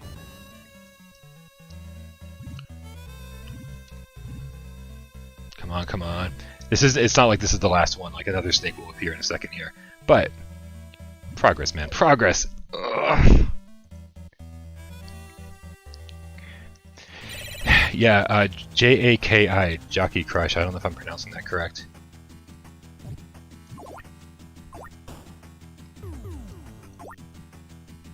Alright, I think it's time to move on, guys. Again, not really showing off this as well as I'd like to. Again, Devil Crush. Whew. I did not show off that game well at all. That game, I had a piss poor performance on. I did not get to show anything cool happen in that game. Dude, so I gotta figure out what's going on with Jackie Chan in this game. Or with TurboGrafx or PC Engine.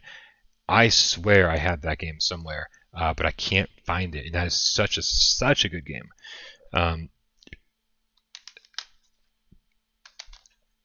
Such a good game. You know what? Let's do China Warrior because you brought it up, B-Tribble. And we're not going to play it for very long. I think we'll get to the first boss and move it along. Is the audio quiet? I'm more than happy to turn the audio up on the games because I want you guys to hear the music. The music is so fantastic in some of these games. So this is China Warrior. Again, terrible glare. And so before I even start this, all right, a couple things. One, don't forget that that TurboGrafx was doing everything they possibly could when they developed games to make to like use the largest sprites possible to kind of like show off the power of the system. It looks really good in commercials when you like show like big fucking hulking sprites moving around like on the screen. You're like, oh my god, my NES doesn't do that. But this game, I think to its detriment, does that. And so it doesn't play very well, and it doesn't control very well, and it's not a whole lot of fun. But the reason I compare this to Fish Laser, you'll see in a second.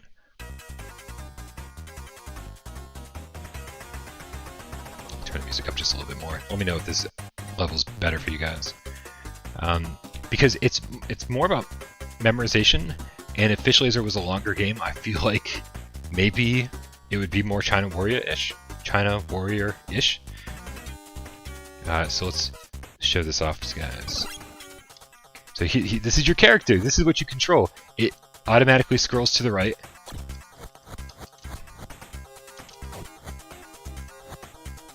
I'm just gonna avoid these. You can jump, but it's very, the whole thing is very clunky, like very clunky. I should be trying to hit those out of the sky. Maybe kick them out of the sky.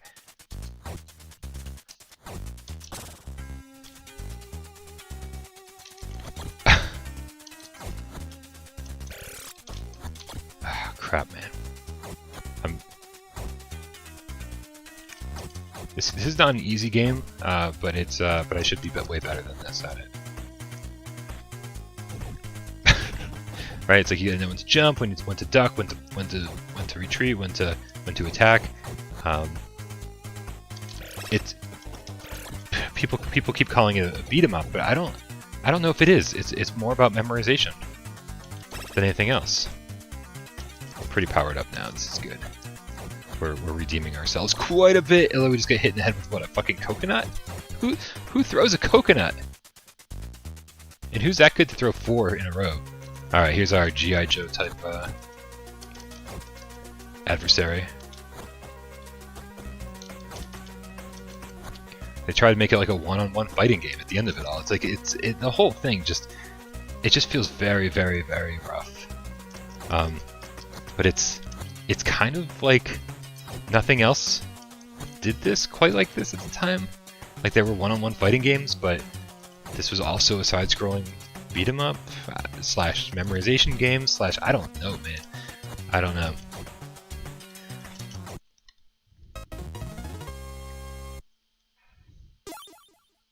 The power up did look like a pack of cigarettes. I'm gonna be right there with you. And then the stage, I love how the stage continues and it's just the lighting changes and you just keep walking. I was like, oh, that's kind of cool. I like that. It's like it doesn't bring you to a new stage. I remember when Sonic the Hedgehog started doing that. Was it Sonic 3 that started doing that? Or was it Sonic and Knuckles, where it was like you'd cross the finish line of each level and then like it would just start up the new level and you didn't fade to black, nothing. All right, again, this is. Oh. Can I not duck and kick? I can't crouch and kick. I have to crouch and punch. God damn it! Ah! Oh my god, I'm getting my ass kicked. I did say I was going to make it to the first boss and then quit, and so I've already overstayed my welcome in this game.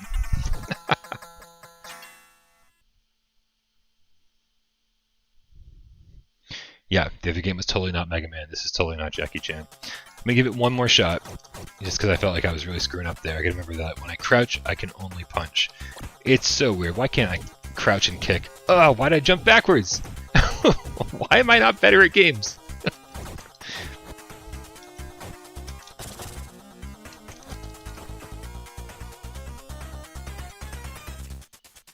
Ah, are you kidding? I stood up just a little bit too early. Oh my god, what a joke.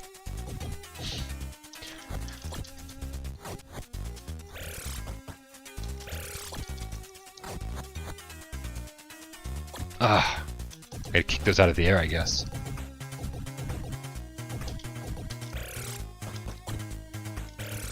Oh, you gotta be kidding me with this. Yeah. Okay, and we're done.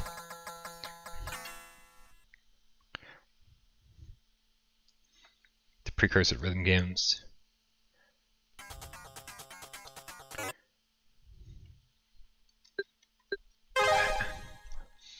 That was enough China Warrior for the rest of the year, I think. Holy crap, man. Holy crap.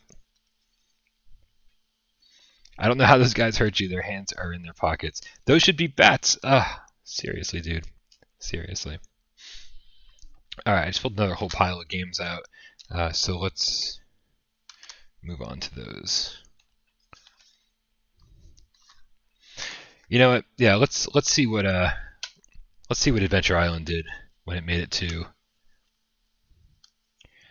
Yes, I can pull Power Golf out if you want. We can do that. But let's check out New Adventure Island first. Again, here's the box for it, using the official Who card. Sean B, I think that should be the slogan of PSVR without parole. Thank you for playing that, so I don't have to. Do I have Cho and Nikki? Pretty sure.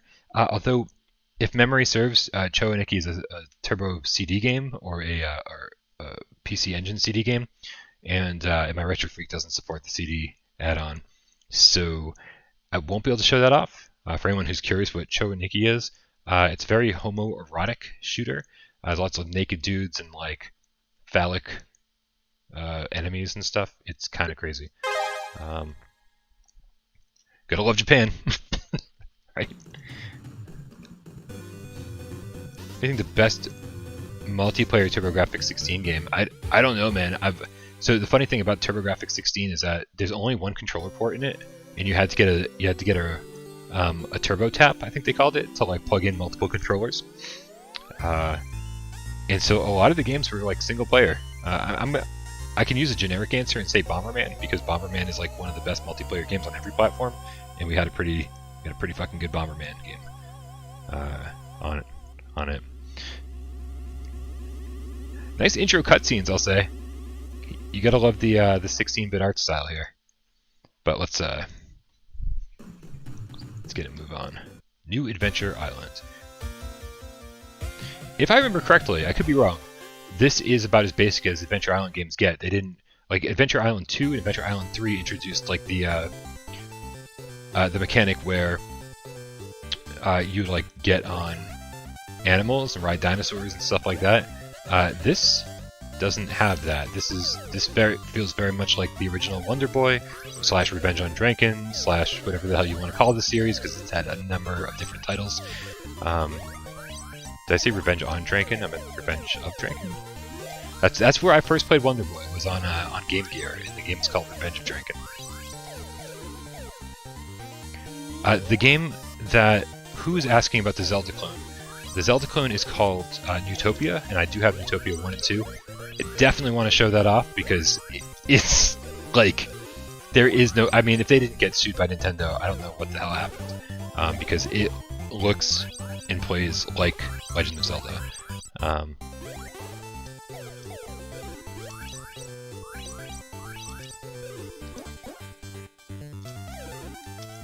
I can't believe I let the stupid purple frog hit me. Oh, and I didn't make a simple jump.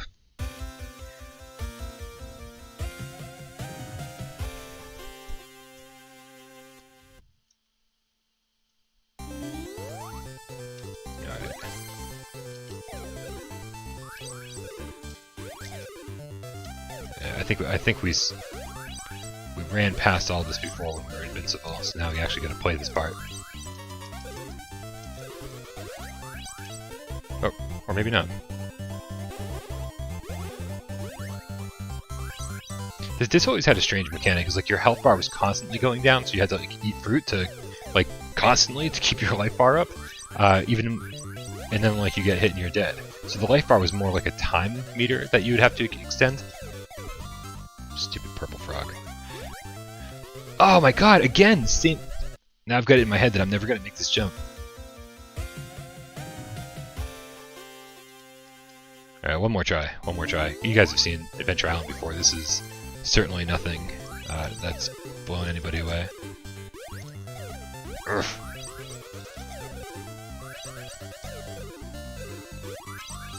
Right, and for something that's called New Adventure Island, do you think they'd add some new mechanics to it? Super Adventure Island 1 and 2 are like, in my book, like great games in the series. Like they really added to the formula.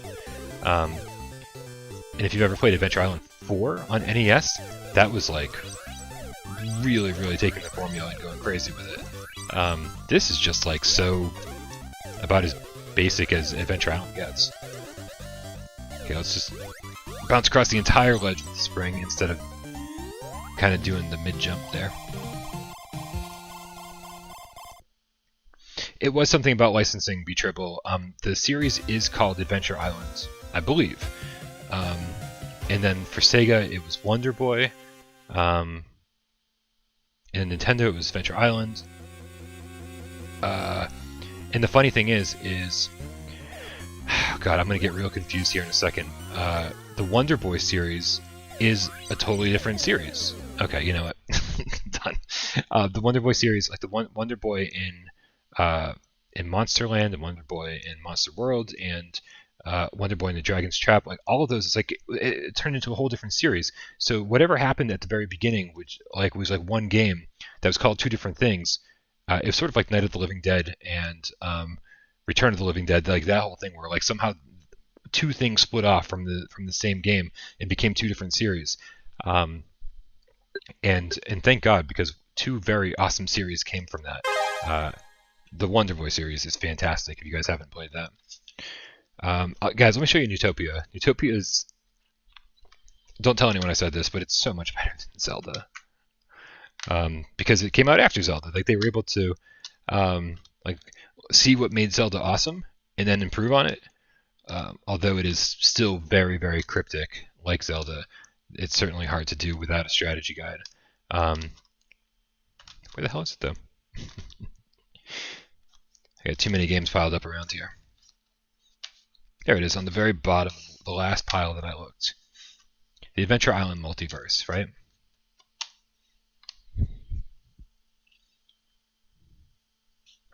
Alright, so Newtopia. Let's see if we can... That's the cover. There's a dragon, a dude with a shield, fighting off the flames from the Dargon. Again, using the original Who cards. When I was a kid, I thought Who cards were the coolest thing ever. I still think they're the coolest thing ever.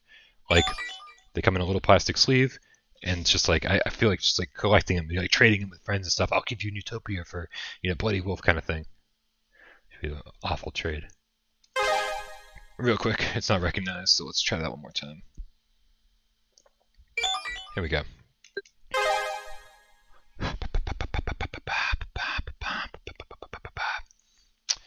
Alright. Music.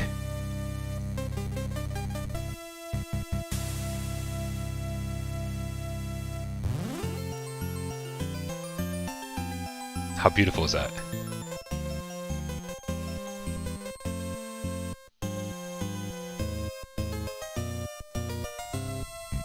Hell yeah. So good. So good.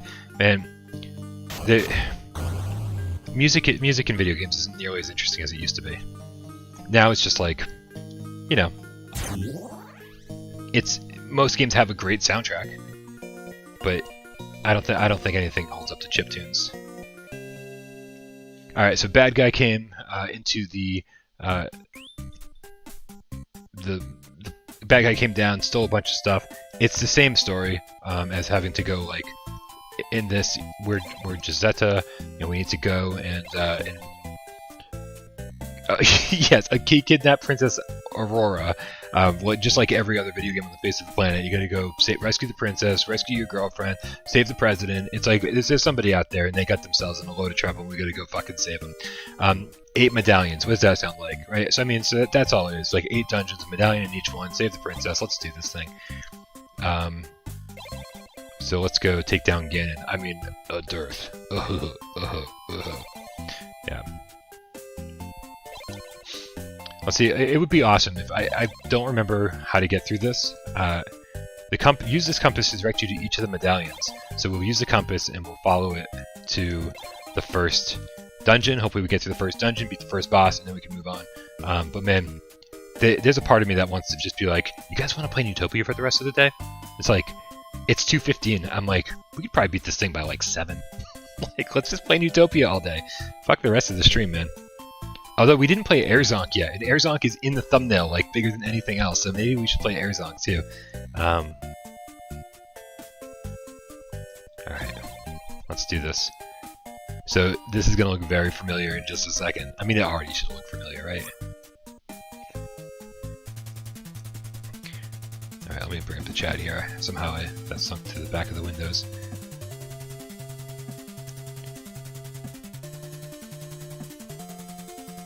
Yeah, no, it's funny. Like I do hear myself talking about the music in these games way more. Like you had just called me out recently for not talking about music in games very much. But they don't impact me. It doesn't impact me like it used to. These games, the music still impacts me so much. All right. So again, guys, this is Legend of Zelda on the TurboGrafx16. Yes, eventually you do get a fireball where you can burn the trees. I mean, it is the same game, just like laid out differently.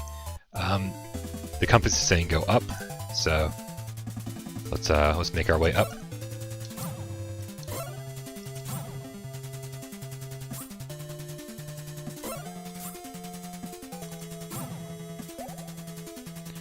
I don't even know what those wings do. That's how long it's been since I played this. I don't remember. I certainly don't have the fond memories of this game as I do of like Legend of Zelda. Ooh, cherries. Good, it's Pac-Man. Perfect. I think I've beaten this game once, and I was probably 19 or 20, so it was like long after, you know, way long after the system was dead. And I was collecting. It was retro when I was 20. I'm now twice that old. And so when I played this, I used GameFAQs and just did a walkthrough. You know, it's like I didn't explore this world on my own. I used a walkthrough for the entire thing.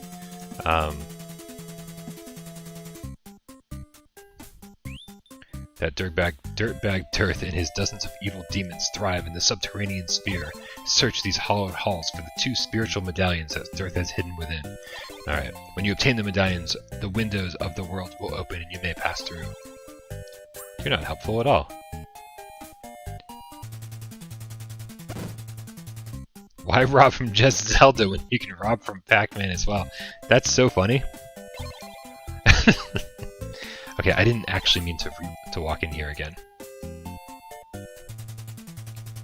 Let's keep moving.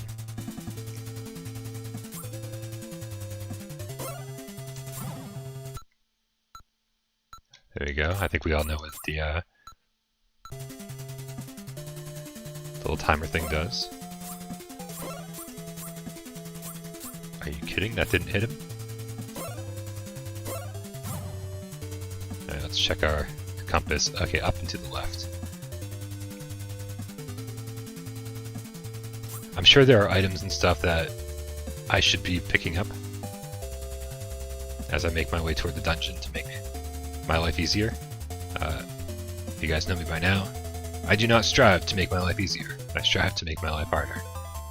Yes, just like Zelda, there are bombs to find and walls to blow up and stuff. And they ripped off every single thing that Zelda had to offer. No lies.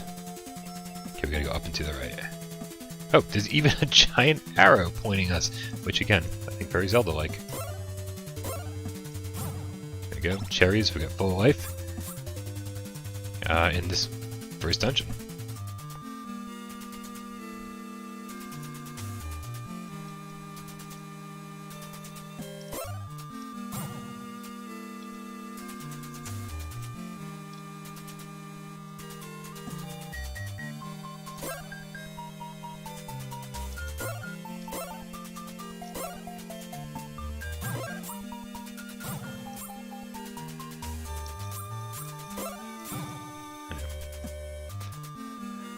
I think the dungeon still directs me even in the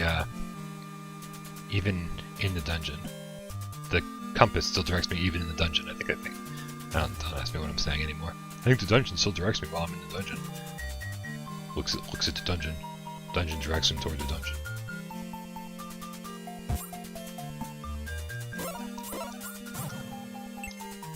There you go. We finally got some. Finally got some gold, which looks suspiciously like silver. But there are gold ones that drop too, of course. Oh, hey now. Hey now. There we go. Let's see where it's telling me to go. Up and to the right. Still, I feel like I'm going to run into a locked door or something, and exploring the other rooms is going to be way better. Oh, who are you? Could you be so kind to unleash me from these wretched chains? I used to take care of this dungeon. Who takes care of dungeon? But then the wicked Darth came and chained me up. I think he might be holding one of the ancient medallions in the room to your right. You have to use a bomb to get through the wall. Find the medallions and set me free. Okay, we'll be back. So again, off we go to find bombs. Hopefully it's in this treasure chest right here, so conveniently located. We'll find out though. And I'm glad these guys aren't firing projectiles either, because, well, that would be way less fun for me. Hey, I found a bomb! Our hero Giuseppe has obtained the bronze armor. Sweet, I think he wears it too. Yes, look, he's so fashionable. The bronze armor is bright blue, just like it should be. That's what color bronze is.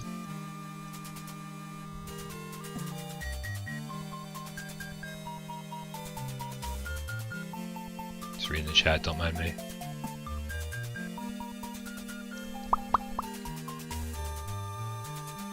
Guys, thanks again for hanging out with me while I do this. You know, it's cool to kind of like have come full circle. We know Without Parole, you know, it was fun when we covered everything, and like obviously like when I started Without Parole, it was all retro games, then it turned into current gen games, and then it was, you know, and then obviously as soon as PSVR came out, that's where all of my attention went, and so it's kind of cool to like here we are back at the beginning, 5 years later, 6 years later. Being able to stream like something I wasn't even able to do back then. Who are you? I was just here. Oh my god, this guy's just a recording. Got it. I know. Okay, bomb. Bomb. Do I need to equip the bomb? Yes. There we go. That should look pretty familiar to Zelda fans. Can we unequip the bomb? I don't want to accidentally use it. It's not in limited quantities, though. See, I forgot what the wings do. Does anybody remember what the wings do? It's embarrassing.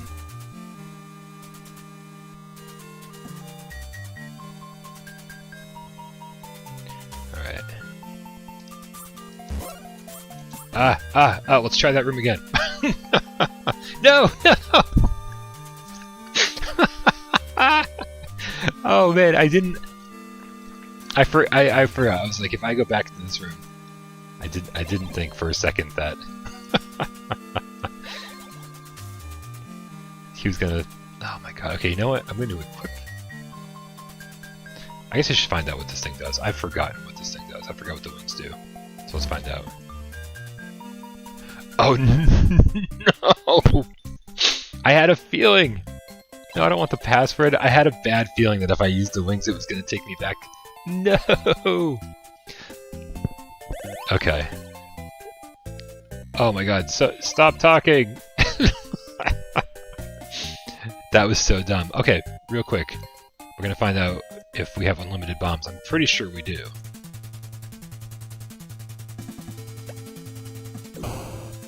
Okay, we can't blow up trees.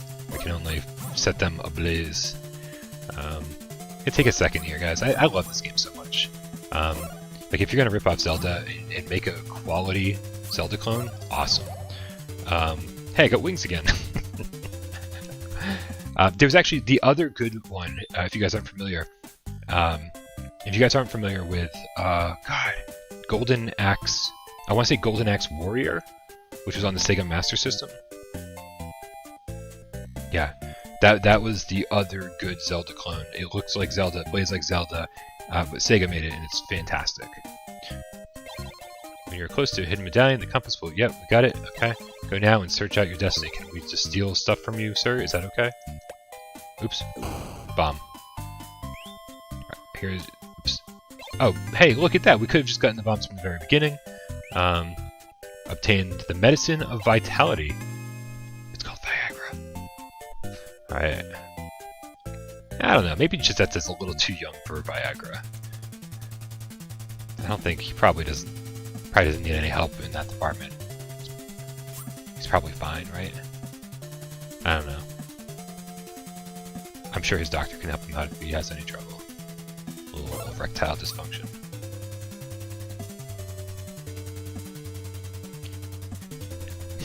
Okay, my brain just went somewhere really fucked up. I was thinking about like super deformed characters, SD characters. I was like, is their whole body super deformed? Does the SD pertain to the rest of the body? And now that I've gotten that out of my head, it's in your head, and I can leave it alone. I've accomplished my mission.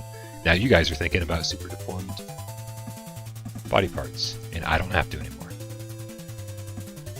Well done, Brian. Mission accomplished for the day. Newtopia 2 lets you walk in 8 directions, so you can walk diagonally. It's a godsend, and I think you can attack in all 8 directions too. It's so much better.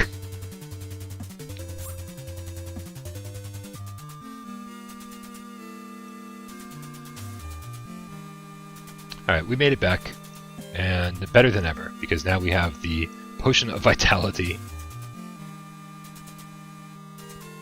And we're just gonna blast through this. Whoa, yeah, okay, don't mind me. I already went in this room. Did I go in this room? Here, real quick. I haven't gone in this room. What's, I wonder if pushing some blocks and stuff will get us to a secret room.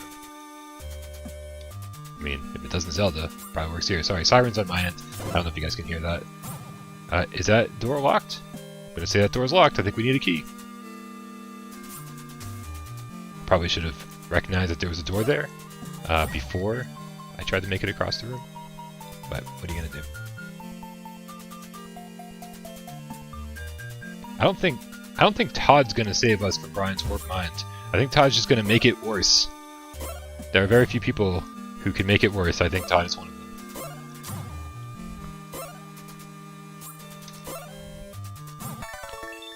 There we go.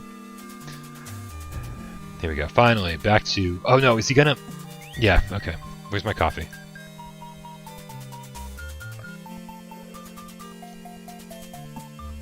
Todd, you better brought enough pizza for everybody.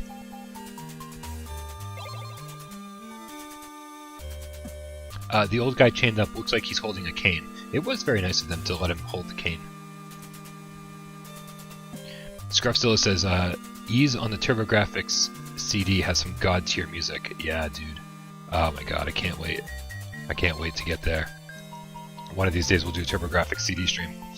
Man, so good. There's also some killer voice acting on TurboGrafx CD games, because TurboGrafx CD was the first CD console, the first console to ever have a CD add-on, and so they were the first ones to experiment with like long cutscenes and stuff like that, and you know, CD quality music. And so along for the ride came the very first video game voiceovers on consoles, and oh my god, Resident Evil has nothing on like Final Zone. Alright, can I bomb these fuckers? Yes. That's way smarter than running back to the room from whence I came. Also, I'm out of bombs! Oh my god! Well, that answers that question. I do have a limited amount of bombs. There we go. Okay, so that room that we were in before, I gotta remember to go back to it because I didn't kill all the enemies in it. Just like Zelda, you don't need a key, man. You just need to kill all the enemies to progress. That was silly. I should have thought about that. Hey, we got more bombs. We also, that took a lot of life off of me. I don't want it. That looks like the room that a final boss would be in. Final boss. It's the very first boss of the game. I'm sure he's not gonna. No. Oh, Kim.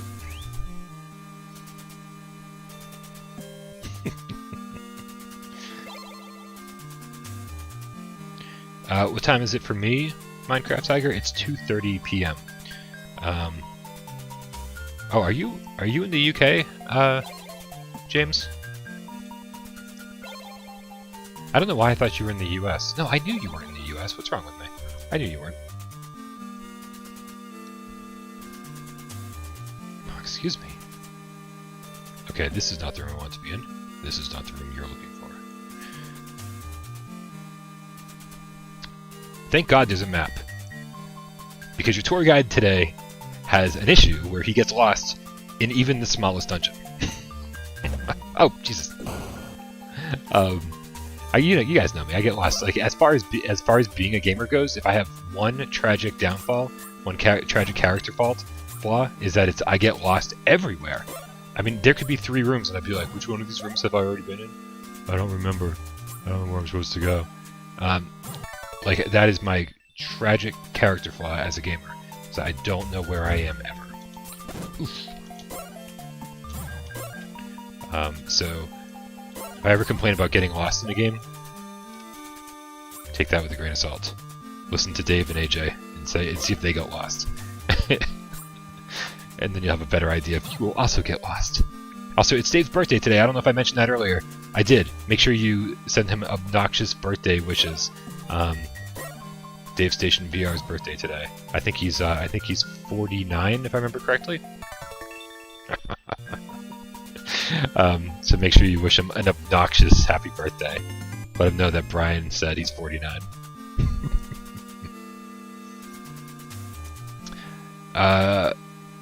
Okay, so somehow I have less health than I did before. That's not what I was going for there.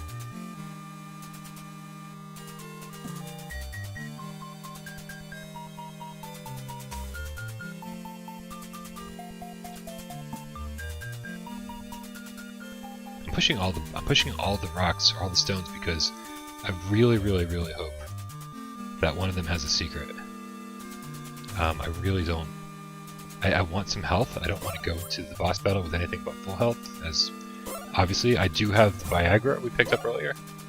So as a last resort, I will use the Viagra. Vitality, Viagra, whatever. It's the same shit.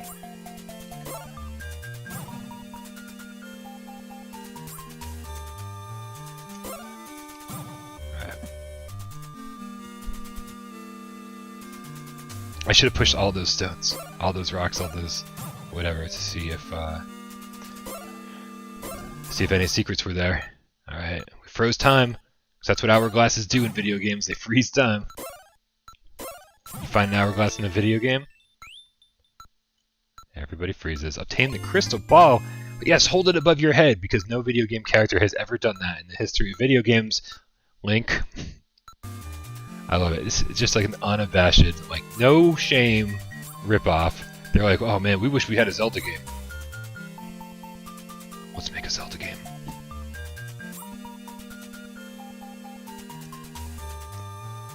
Twitcher. That is so funny, dude. Dude, I'm 41, right? But I've still got a few years on Dave and AJ. And so I'm just trying to push them slightly past me. That's the joke. I don't think 49's old, because if I did, I'd be very concerned about myself. Alright, let's see here. Okay, I love this map because the map is showing us that there's a room to our left we haven't been in. And for a dude like me who can't remember where he's been one room ago, that's exactly what I need. So like Symphony of the Night is one of the greatest games ever made because it's got an awesome map. All the Castlevania games from that point on were awesome because of the map. Oh, you know what? That's bullshit. It said I hadn't been in this room, but I hadn't been in this room on this run after I was in this room earlier before I used the wings. What are you doing? What are you doing? What are you doing, huh? What are you doing? What are you doing? Huh? Huh? Huh? Huh? Wait, what are you doing? Drop some health, dude. Or drop some bombs. Oh, there's my bomb count. Are you kidding me? I'm sure somebody in the chat was like, dude, your bomb count is one of the 2 things, one of the 2 numbers on the screen. I was like, oh man, do I have unlimited bombs? That'd be so cool if I had unlimited bombs. Oh, I guess I have a limited number of bombs. I ran out of bombs. It says bomb times 7 right there on the top of the screen. I mean, about as clear as day. So ridiculous, guys. So ridiculous. I don't know why you put up with me, but thank you for putting up with me. All right, let's go. Let's go to the boss door. We'll use the Viagra before we hit the boss. Listen to this guy's speech for the 17th time. Jesus Christ.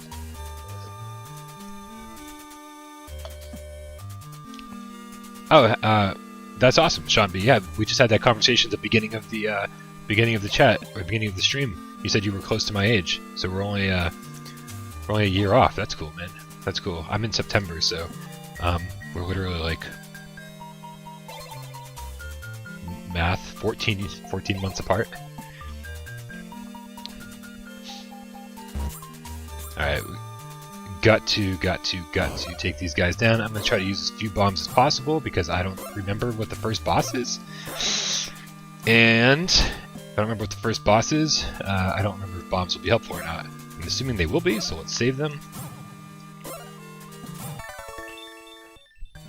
Such satisfying music. I wonder how many bombs I have left. If only there was some indicator on the screen. I wish I knew, man. I wish I knew. Why doesn't the game tell us? It's so strange. It's something that should be right there front and center. Hey guys, more bombs. I wonder how many I have now. Oh, that's lame. You can only carry 8 at a time. I wonder if I can upgrade my bomb bag later on. Wow, I'm almost dead. Let's use the Viagra. Full health.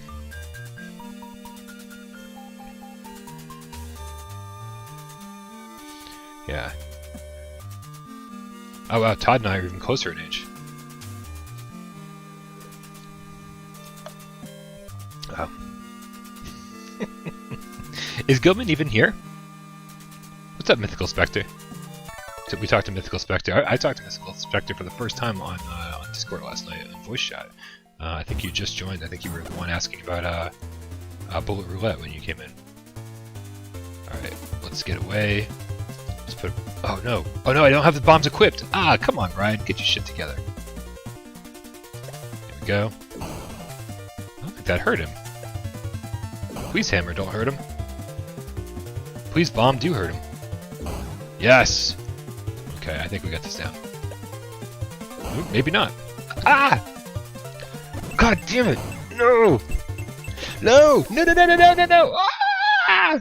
Okay, that was Newtopia.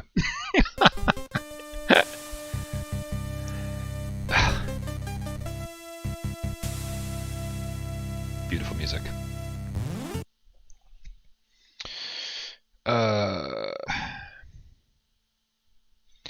Yeah, Todd, that's the problem, man. It's like I don't feel 40 at all. I don't feel even remotely close to it. Like I've always been tired. Like just like I remember being 12 years old and waking up and being like, I'm so tired. And like here I am, like 30 years later, and I'm like, I'm still very tired.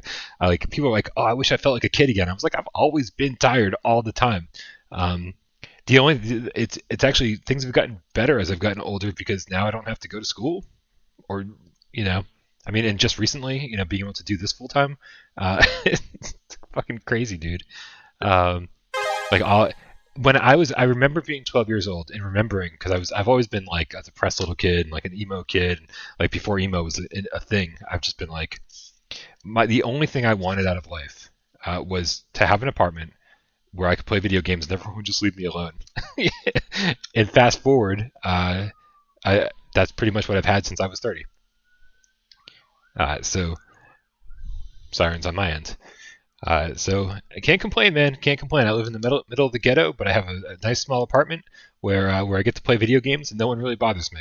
And I get to actually hang out with all of you guys. So it's Minecraft Tiger. I'm scared to know your age. I don't want to, because I like to make inappropriate jokes, and knowing people's ages makes me feel like I'm too inappropriate when I make said jokes. But yeah, I mean, feel free, guys, if you want to talk about age in the chat. I don't want to hold anybody back as well. Okay, we need to play some Air Zonk. Air Zonk is like clutch. Like I said, it's in the thumbnail, so we need to play that. We just played Newtopia. We played R-Type already. Devil's Crush, Legendary Axe. We played these. Photograph Boy. I want to go back and play more Photograph Boy, but that was a lot of fun. There's a Japanese one that I can't even pronounce the title of. We'll play that in a second. Oh God, yes. I actually included this one because it's so bad that like I desperately want it to be good. So let's play that one. I love bad games. Oh, 14. Dude, if I wish I could be 14 again. Like I just want to. I mean, it's one of those things like like every movie ever made on the topic, like 17 again, stuff like being able to go back and like do the things all over, knowing what you know now, man. Like it would be crazy, man. Being able to go back to junior high and high school, like, but knowing what you know now, it'd be so much fun. So this game is called Night Creatures, and it is, to my recollection, horrible. But again, TurboGrafx, NEC, wanted their own Castlevania. I think this is what they got when they asked for one. What's going on here? Why isn't this... Let's see if this loads. It doesn't seem to want to recognize it. Maybe it'll just load anyway. Nope.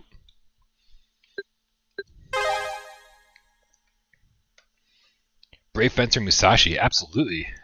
Craven Moorhead, absolutely played that. I loved it. Did you play the sequel, Samurai Legend of Musashi, on PlayStation 2?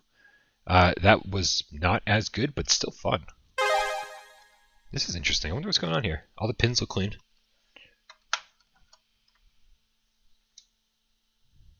Store brand Castlevania. Oh, it's not even recognizing that I put it in this time. Even, oh crap, while it was loading, I pulled it out.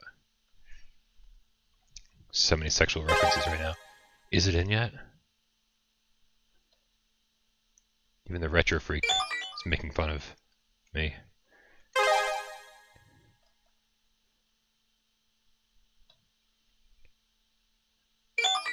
Wow, I wonder, is this just not going to play? This is the first time this has happened. It took a couple of tries on a couple earlier games, but...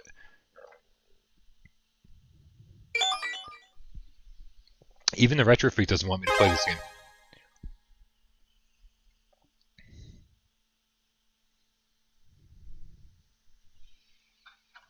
Okay, one last try. Alright. We're gonna try.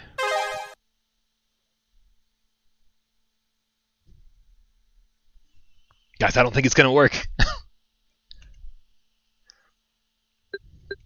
Alright, let's play another game and then we'll come back to this one. Night Creatures. That's the first failure we've had. That's craziness.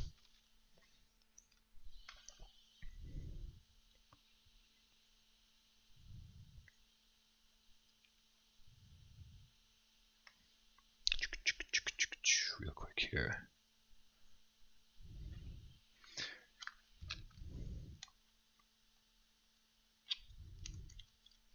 Alright, I'm going to do my best with the pronunciation on this one. So this is Genji Sushin Agedama, I believe is the pronunciation. It's probably all sorts of messy. This is, I think, the third or fourth Japanese only one that we've played. Let's see if this one works. Oh yeah. And apparently I've played it before, which is even better because it pops up with the little thumbnail there. That's fantastic.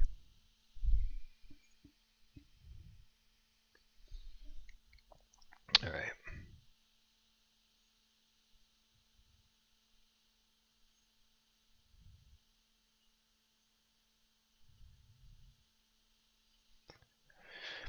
Craven. So sorry if you joined the stream late. I'm playing on a Retro Freak console, and the Retro Freak console plays like Game Boy Advance games, TurboGrafx, Famicom, Super Famicom, and Genesis games, and with attachments like it could actually play like Game Gear games and Master System and stuff like that. It's Japanese. You have to buy it from Japan. But it's way better than the Retron 5, better build quality, works better emulation. And so I'm using the actual original cartridges, and you can plug in original controllers. So this isn't the TurboGrafx controller, it's the Turbo Duo controller. When they finally combined the TurboGrafx system and the CD unit into one system, they call it Turbo Duo, and that's what I'm using here. I do have the original console, but it doesn't output to HD, and so I'm trying to show you guys these games like the way they should look. If I tried to just play this through a TurboGrafx original console, it would look muddy and blurry and stuff, and that's not how these games are supposed to look. So I'm doing my absolute best here to show these games off the way they're supposed to look. All right, Japanese only. Let's check out the opening cutscene here. 19XX, way in the future, guys. 19XX. What's up, 9 Lives the Game Cat? How's it going, dude?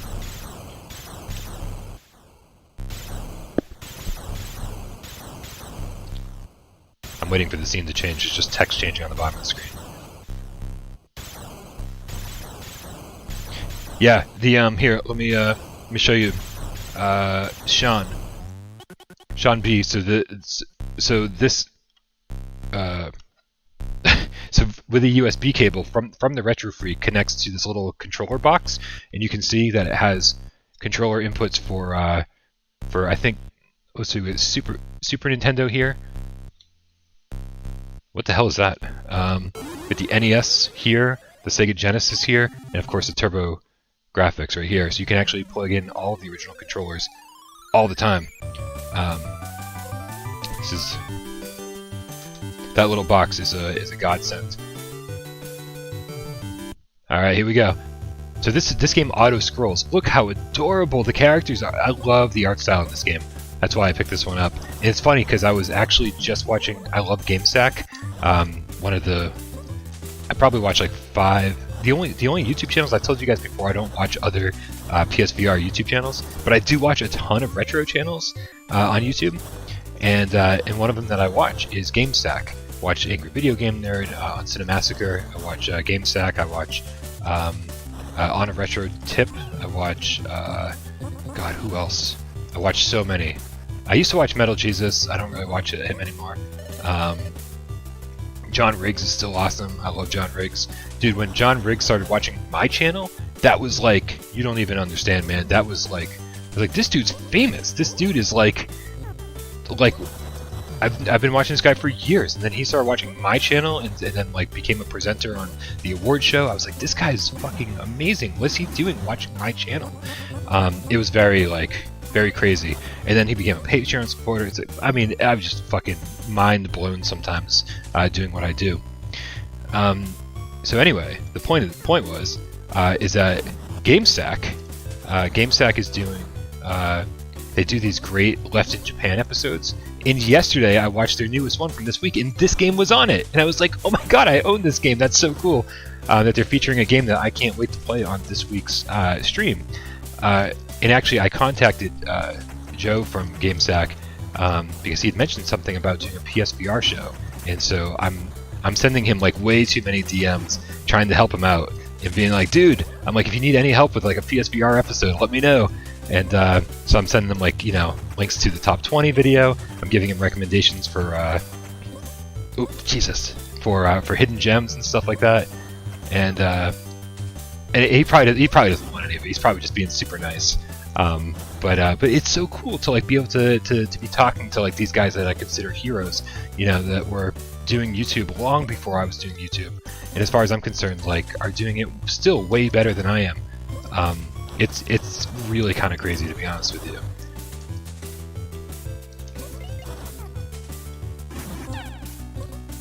How great does this game look? How great does this game look? It sounds great, it looks great, it controls great. These controls are actually pretty fucking precise. Although I'm doing a horrible job, I should probably let the screen scroll a little bit more so I can see enemies coming at me instead of just running fucking face first into them.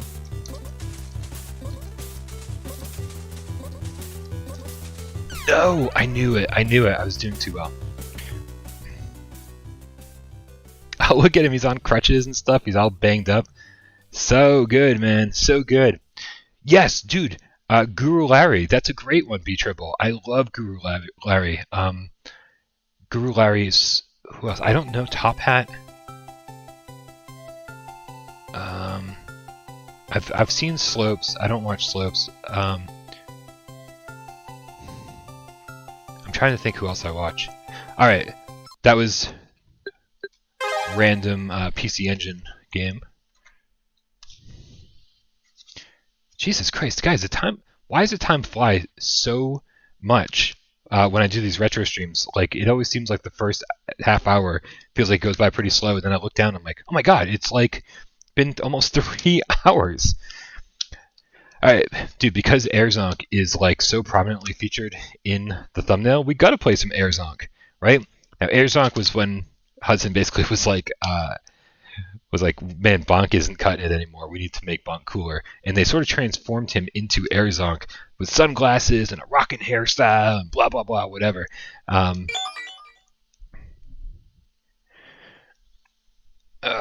so this is, again, this was very, very, to my recollection, very, very close to the end of the TurboGrafx lifespan.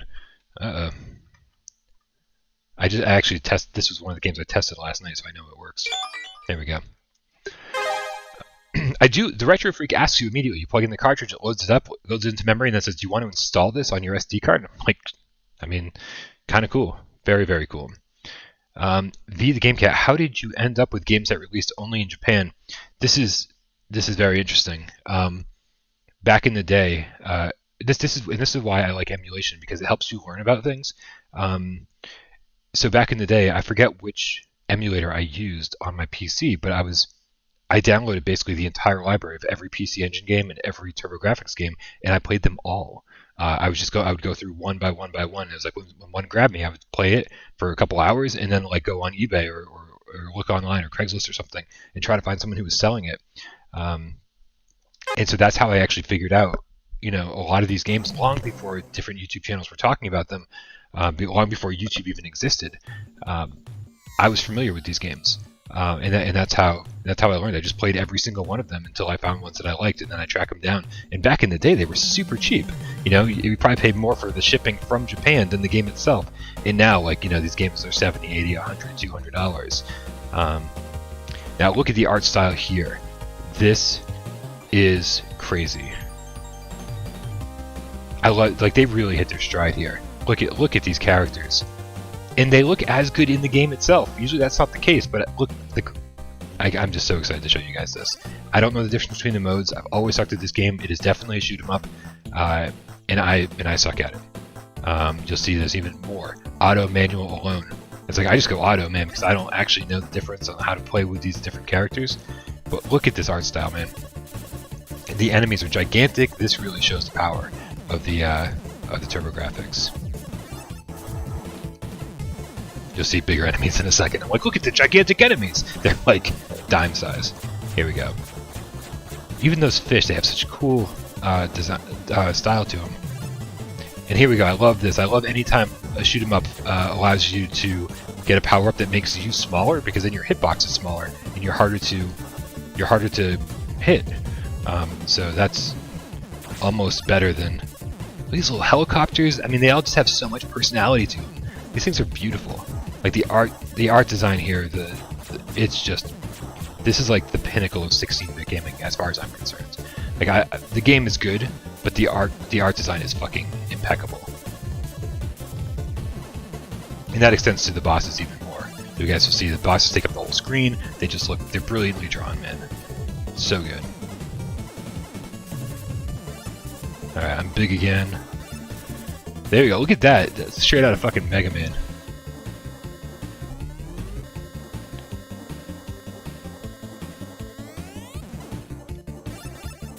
There we go. Look at that. Here's an assist we got. This torpedo's on our side. Don't you love that? Look at the boss, man. Look at the boss. Oh my god. I'm totally gonna die because I'm like trying to like stare at the art instead of play the game. Avoid all these obstacles. Ah, Jesus!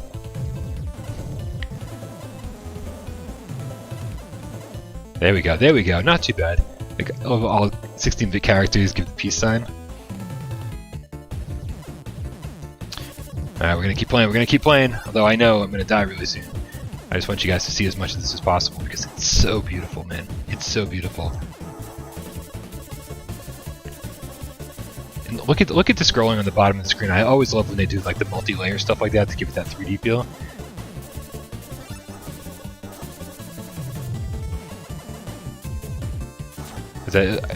looks like I can't even count the number of planes there.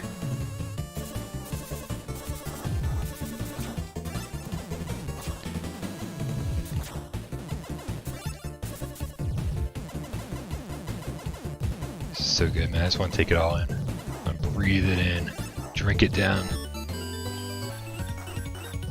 Look, transformed. Just like, I don't even know how that happened, honestly. I hate to say it. I'm like, I don't understand the mechanics of this game, but it doesn't matter. I love, it just keeps changing and changing. I think that's fucking brilliant.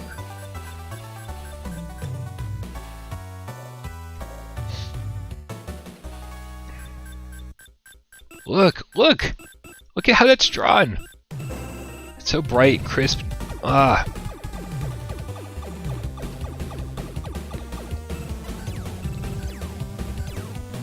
Jesus, and I can't seem to avoid getting shot. Ugh, get it.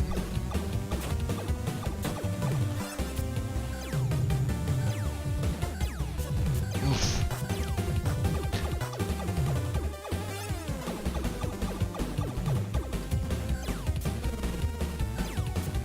There we go. Finally get rid of the magnet claw. Oh my god. This dude shouldn't be that tough, but like, I haven't played this game in so long, and I was never good at it to begin with, to be honest with you, so. Let's hopefully we can take him down. Hopefully we can get past this. Come on, no! There you go, guys, it's Arizonk. Pretty fucking cool. It's Dr. Robotnik. Parallax scrolling, yeah, that's what it's called. Thank you. Alright, let's go back to the main menu. I'm gonna try to give Night Creatures one more chance here. It's not a game that like I'm really interested in showing you, other than to be like, man, this game was crappy. So I'm not gonna be totally upset if it doesn't work.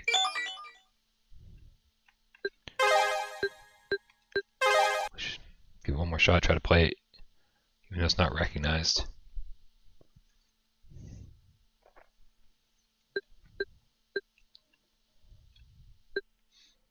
I don't know if you guys can hear that. Like doing construction somewhere in my building. Very strange.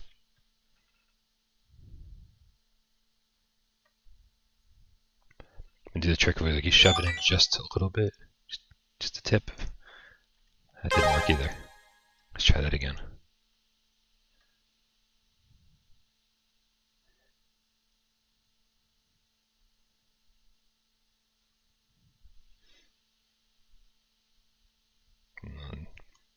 Trying to fidget.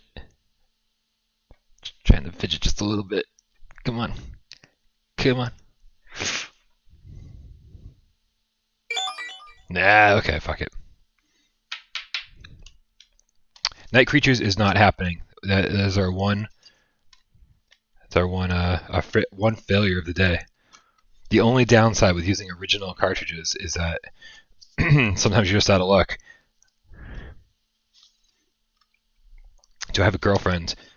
No, I do not have a girlfriend. I'm single, and with any luck, I will be single for the rest of my life. Also, I don't date girls, but don't tell anyone. We don't want to, like, you know, start that whole conversation. All right. Let's get into a couple more. Yeah, it's almost 3, so we got to get moving here. AJ gets too jealous. That's hilarious. Alright, we've got a couple more guys. I'd like to end on a high note, but this is not where we're going to end. This game is called AOI Blink, or Blue Blink, I think. This one is Japanese. Uh-oh.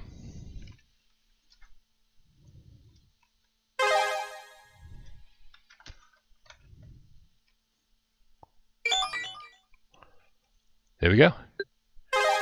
It worked, first try. So let me show you guys cover of this. There we go. Oop. There we go. This, I do believe, is based on an anime. Again, not one I'm familiar with, but it's cool though. It's cool. Like it seems like a very casual, laid-back kind of platformer-y thing. You'll see in a second here. You control all 3 characters at the same time. I think you can, yeah, by hitting select, you decide who is the main character, the one you're controlling. I forget what different abilities they have. Text, text, text, text, text, more text. Guys, there's a lot of text here.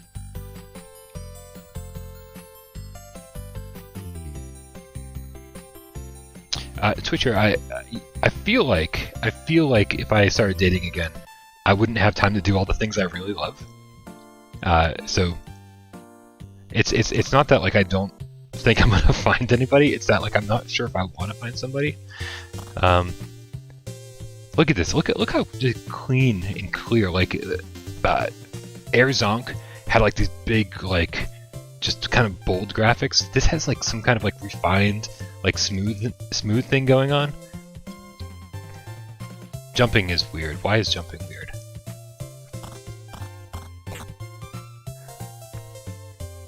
Like it's just so laid back.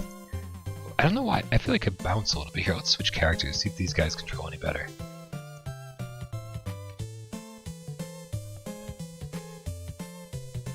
It feels very weird to control this.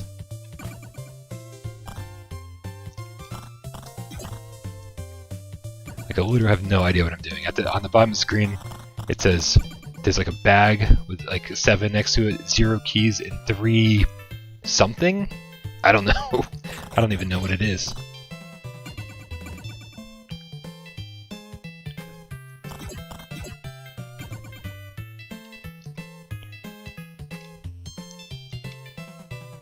I guess I didn't get that coin in time. So the downside here is that... Oh, see, that was an exit. That's so funny. It is in a relationship with PSVR. I think we're all in a relationship with PSVR. I feel like I'm cheating on PSVR with retro games. So this game doesn't actually change very much from what I remember. The whole thing kind of has this kind of like laid back feel to it. Ugh. Like it's blue donkey, I guess, brought us back to life. I think we all need a blue donkey in our life to keep us going, man, during the tough times. We all need a blue donkey. I'm gonna put that on a shirt. Where's my blue donkey? Or coffee is my blue donkey. That should be the shirt right there. I have a blue donkey, and its name is Folgers. Or for Rye Pop, Tim Hortons. I hate that. I hate when I can't tell just from like kind of like glaring off to the side of the screen. Obviously the red platforms are the platforms, but I was looking at the green and thinking, oh, I need to land on the green, and that was the hole in the platform.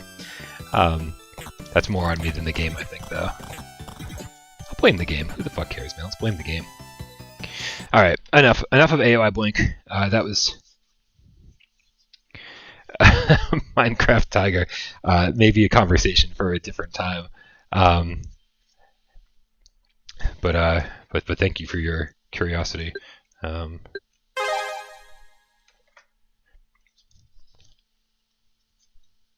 Alright.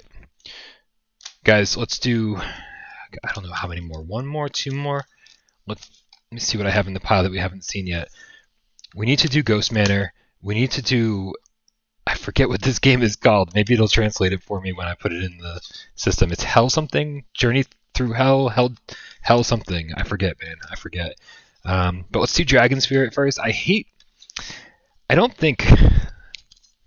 know. Maybe you guys remember Dragon Spirit from the NES days. But Dragon Spirit is one of my favorite shooters. Just because you get to play as a Dargon.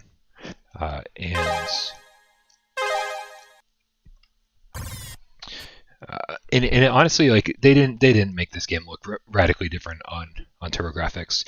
It looks very similar to the NES version. It looks better, but not as good as it could, for sure.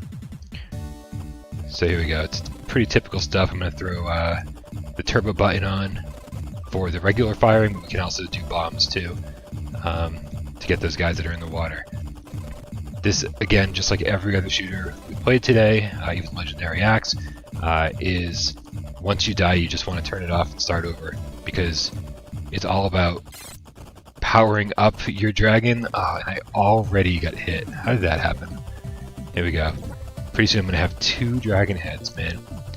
Pretty soon I'm going to have 2 dragon heads, and then I'm going to have 3 dragon heads. We have a lot of dragon heads. There we go, 2 dragon heads. Double the pleasure, double the fun. Wrigley's double income. Also throws 2 bombs, I forgot about that. That's cool. 2 dragons are better than 1. 2 heads are better than 1.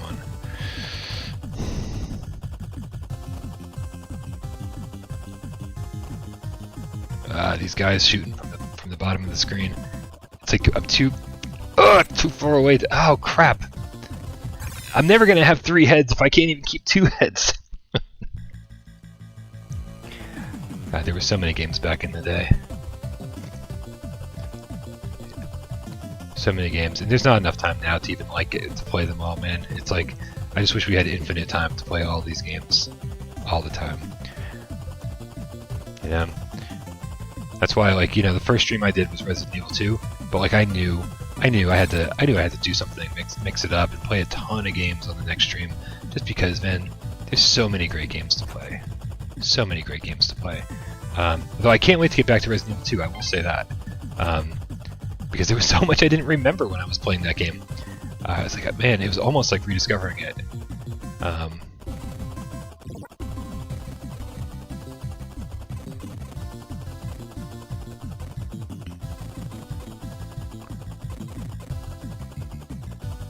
Let's see if we can take these guys down without getting... and that was Dragon Spirit. Why do I have my trophies on private with my PSN? So the internet's an awful place sometimes, and I remember reviewing a game, I forget what it was, and somebody criticized that I didn't have enough trophies to review the game. They watched my review, they disagreed with it, and used that as like ammunition to be like, you didn't play enough of this game. I'd beaten the game, but like I didn't have enough trophies for them. I didn't platinum it, maybe, I forget what it was, for them to think that I had the authority to review the game. Maybe I really do think it was Arizona Sunshine. When I reviewed Arizona Sunshine, I got death threats. I mean multiple death threats for months from a lot of people, because people are fucking crazy, man. They're like, VR, you're the reason that VR is gonna die. I was like, what? And so that's why I keep things private. All right. I think this might, maybe this might be the second to last game we do. All right, this is Ghost Manor. I believe this was another really late release. This game is not as much fun as it should be. There's probably a lot of love for this game out there. You'll see. Maybe you'll see. So first of all, the character model looks like a doofus, right? Can we agree? The character model looks like a doofus.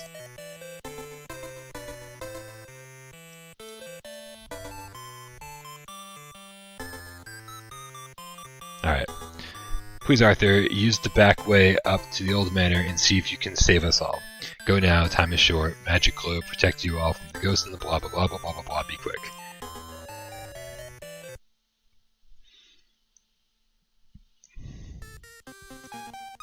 See, the character model just looks... It's so... dumb. This guy seems really, really happy to be in a game called Ghost Manor. And like when I attack, he automatically runs a little bit to the right. It doesn't make any sense. And I'm already out of attacks. That's right, I forgot. I was like, I couldn't remember why I hated this game so much. I'm already out of attacks.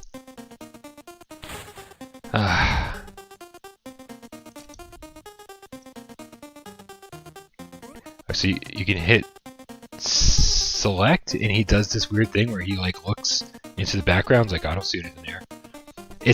Maybe this game just isn't explained well, and maybe I have never paid attention to it well.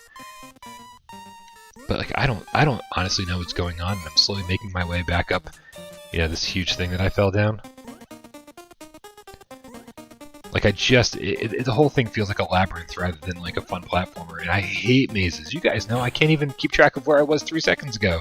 So the last thing I want is to be lost, like intentionally lost. Like the game designers were like, we should fucking confuse this guy. we should do whatever we can to make sure he gets lost.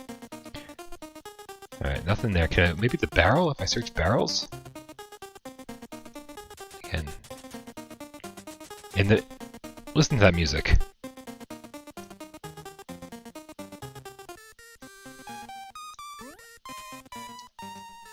Like this is okay, I guess, but I don't know, man. There's something not quite right about this game.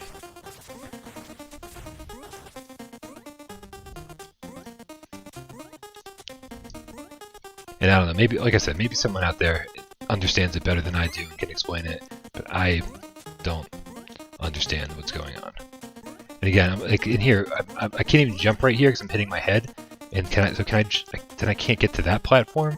So like, it's like difficult to even try to figure out where I'm supposed to go from here. I just climbed up all these steps, and I'm like, I want to be over there. Well, over there. I guess my camera's reversed. But do I have to go right to get to the left?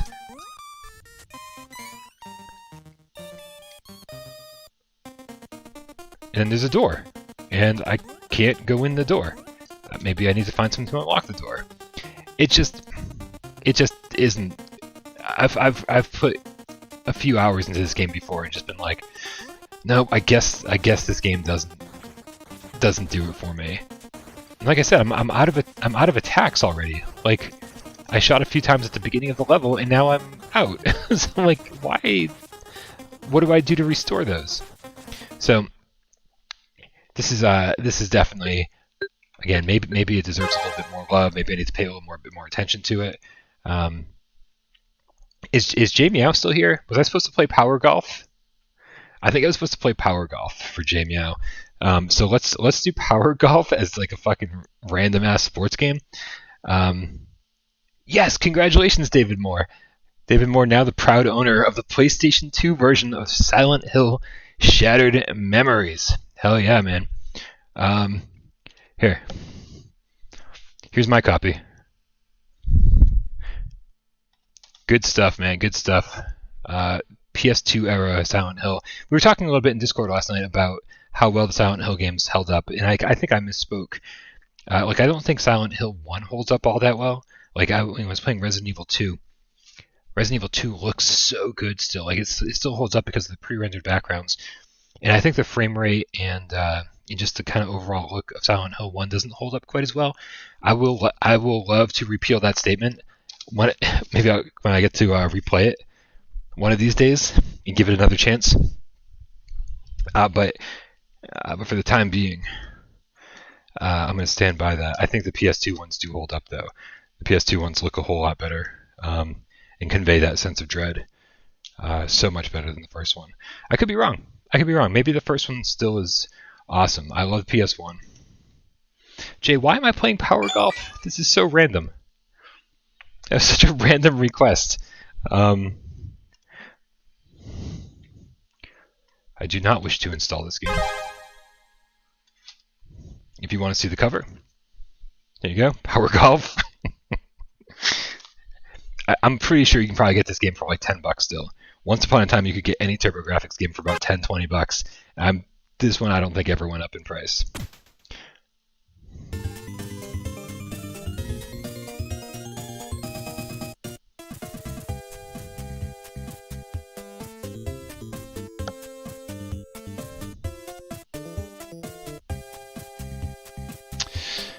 Here we go. I'll be the dude.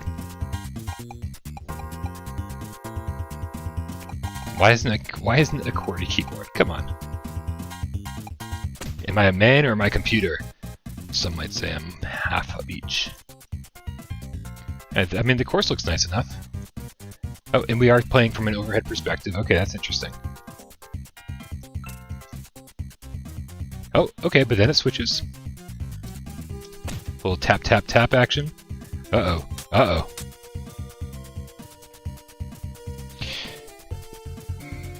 maybe I didn't use the right... I don't know. I don't know how I screwed that up so badly. And my impact was really far off.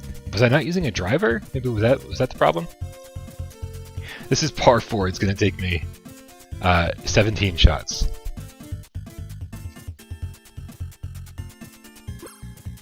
No? Okay, well at least you have different... Here we go. Up and down selects the... Where's my driver?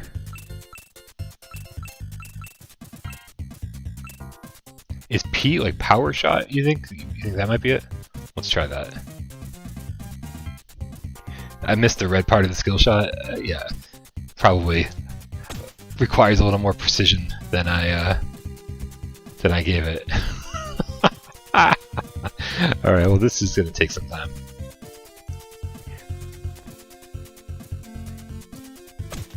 Yeah, I'm not nailing the impact, that's for sure.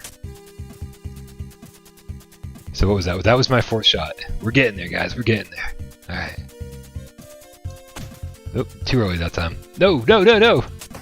Oh, I'm still using the driver. Oh man, somebody shoot me.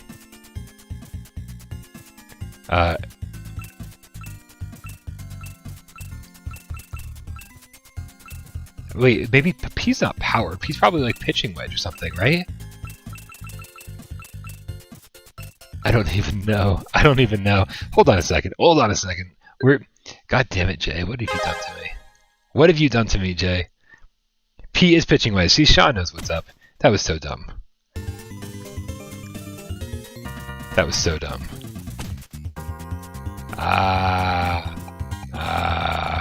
Okay. At least it wasn't a putter. That's true. Alright.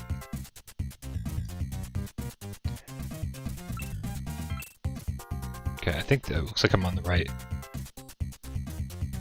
I probably changed my my club on accident the first time. Let's see if I can get this right this time. Whoa! Jesus! I was way off! It moves so much faster when you're using a driver. Now I'm in the sand, so we're not doing terribly well here. What? It's like moving so much faster than it was before. I wonder what the hell's going on here. Alright, it's all good. At least I feel like I understand the game better.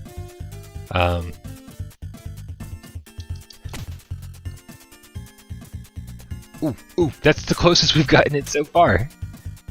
The music is pretty good. I like the music.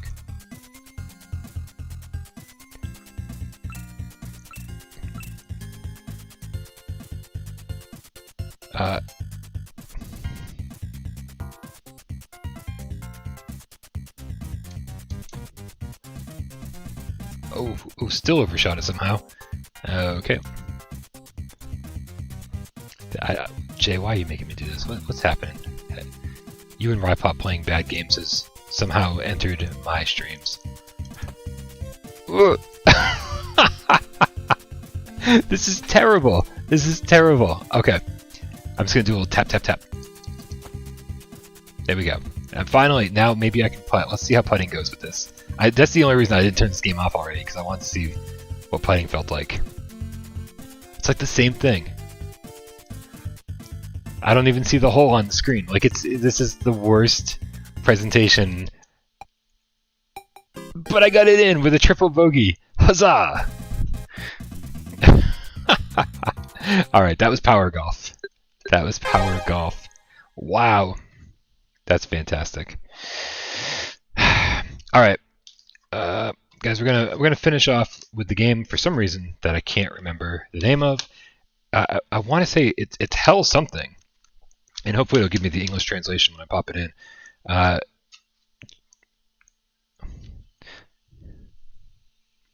Yeah, Sean, for whatever, like, again, this is the same thing. Like when I was playing Newtopia, and I didn't see the bombs, the number of bombs on the screen. I didn't see. I saw the length to the hole, but I didn't see how much, what kind of distance each club would give me. I'm sure it was right there on the screen. Okay, you know what? I'm doing a quick Google search of this. because it gave me the Japanese name. Jugoku Meguri?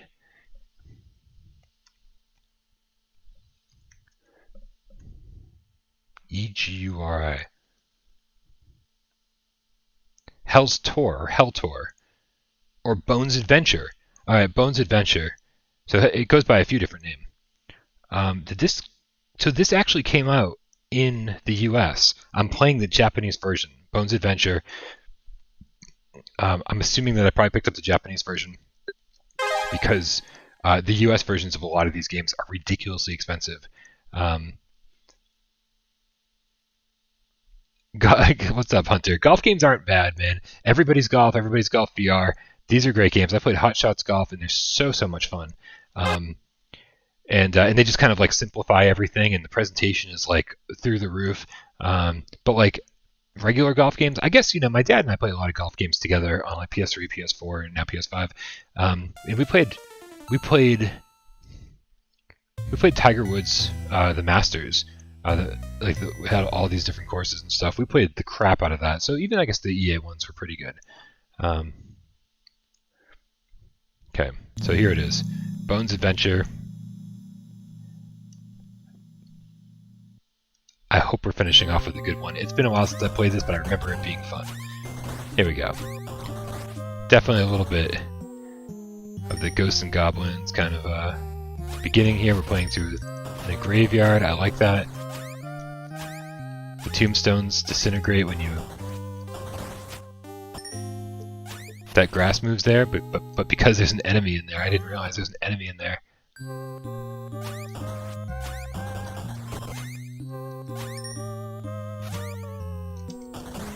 Snake in the grass, guys. Snake in the grass. At least it's not a spider in Australia.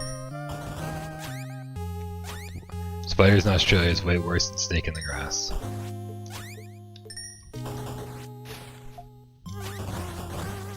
There we go. Such a random platformer, man, but like, it's got a good theme to it. It's going for ghosts. It's going for these. Are these ghosts wearing like underwear on their head? Do you guys see that too? Are they wearing underwear on their head?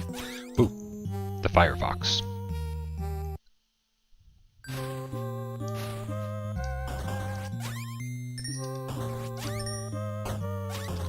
Wow, one hit deaths. I don't want to finish with this game. I don't want to finish. I want something more exciting to finish with. Hold on a second. Let's find one more game to finish with.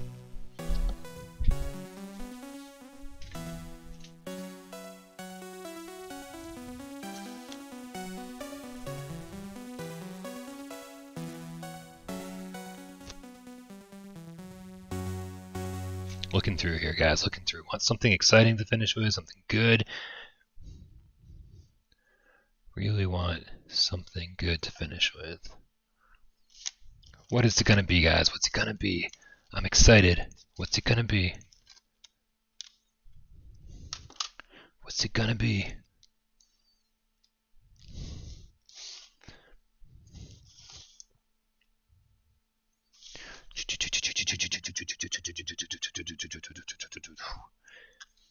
So many options, but what's the best option? Alright, I'm probably going to finish off with a shooter. You know why? Because we haven't really focused on any shooters at all. Only a couple here and there we saw that we did today. So let's do too many good options. You know what? I think I got it.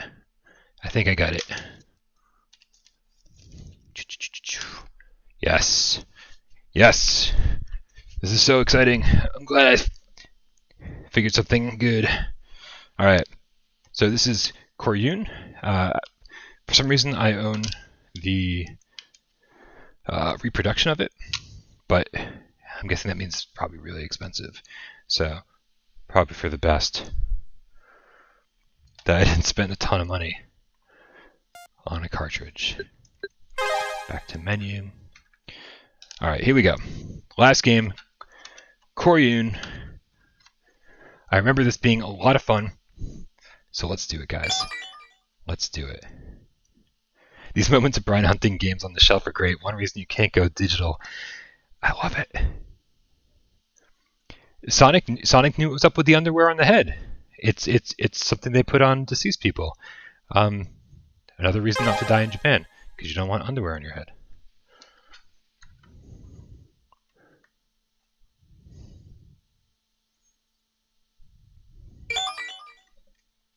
Alright, let's just try to play it. Let's see. Let's hope this works. It says not recognized.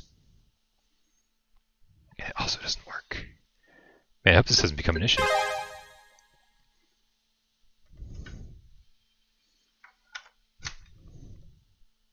Come on, come on, come on, come on, come on, come on, come on. Big money, no whammies.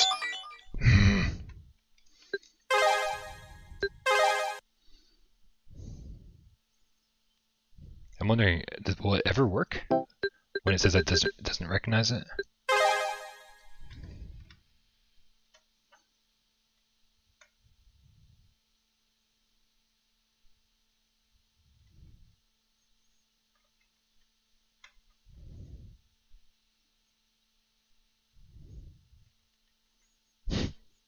Come on, come on, come on, come on, come on, come on, come on, come on, come on.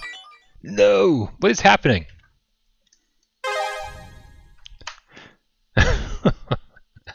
This is craziness. I did blow on it.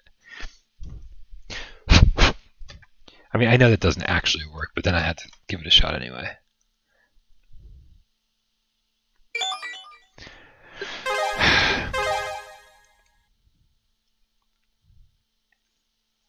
So crazy. So crazy. It's really strange that every other game, other than like 1 or 2, works absolutely perfectly. And then there's just a couple that like, nope, it's just not going to happen. It's not going to happen. Well, that would suck if that was the last one. Let's see. Let's see here. Let's see. Is there any game that I already pulled out that we should finish with that we haven't played yet? Other than Night Creatures, that also doesn't work. Ah, come on. What is going on here? This is insanity. Cartridge was removed. Come on, come on. We gotta finish. We gotta finish on a high note. Come on. Come on. Work, goddammit, work.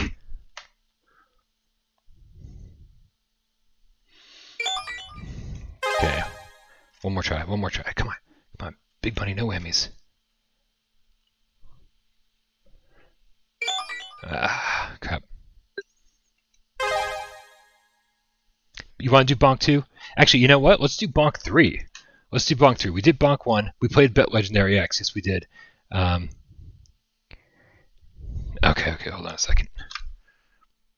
We got to vote for trying Night Creatures one more time. Let's try it one more time. And then, yeah, if it doesn't work, we did Bonk 1. I think we should bounce right to Bonk 3.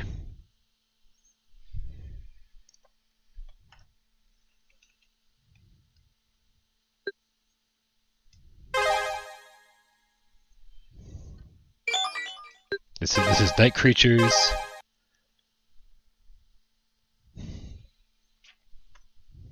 God. Alright. Alright. Crazy, crazy, crazy. Alright. So the craziest thing is that my copy of Bonk 3 is actually legit. I don't know how I ended up with it, but I promise you I didn't pay very much for it. And now on cartridge it's like impossible to find. Also like impossible to find in my collection right now because I pulled everything apart looking for stuff. Here it is, Bonk 3.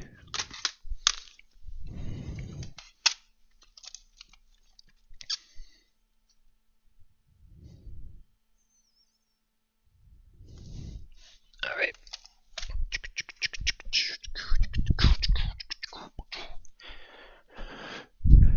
Okay, we're back. Didn't know Bonk 3 existed? Oh man. Crazy thing about Bonk 3 is that they again one of the things they kept doing throughout the course of the TurboGrafx lifespan was trying to wow gamers with like holy crap, it's like look at how big the sprite is on the screen. It's just trying to like flex that muscle. We installed it. I didn't even mean to. Cool. In your character, Bonk himself, becomes like half the size of the screen at some points in this game. That's one of the power-ups. And of course, King Drool.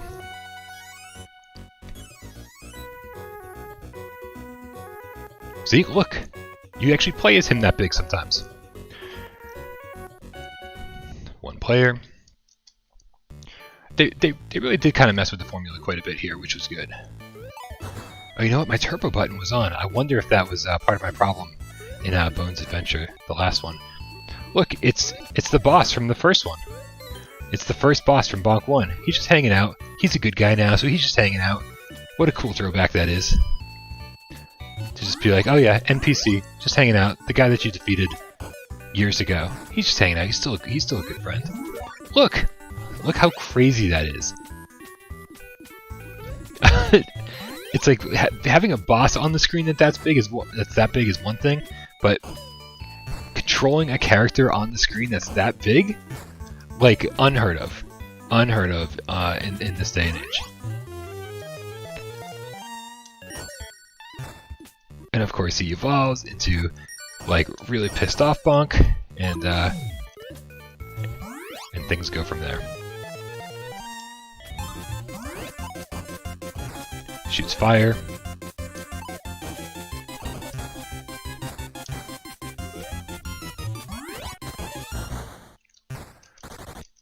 Use our teeth to climb up the wall. That's a Bonk staple. I love it. Smash the ground to defeat enemies, like not even smashing the enemies themselves.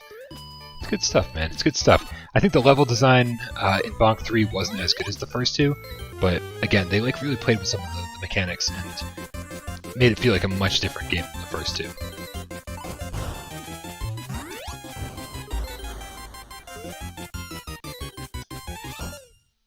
Oops. I didn't mean to crash the bridge. Oh, I want to get that heart up there. It's not a heart container, it's just like a regular old heart, right? I don't think I can climb all the way up there. Alright, the little flower brings us to a bonus level.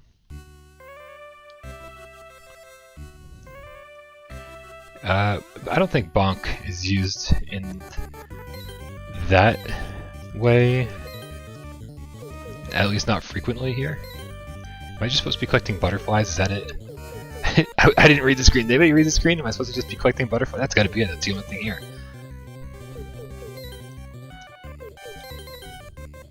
Collect the butterflies, man. Collect the butterflies.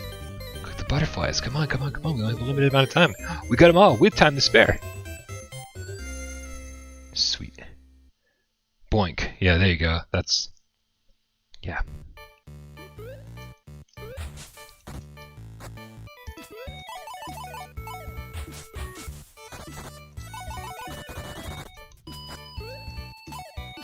Okay. Ahead. There's an arrow that says ahead. This way is further. This way is more. This way gets you ahead.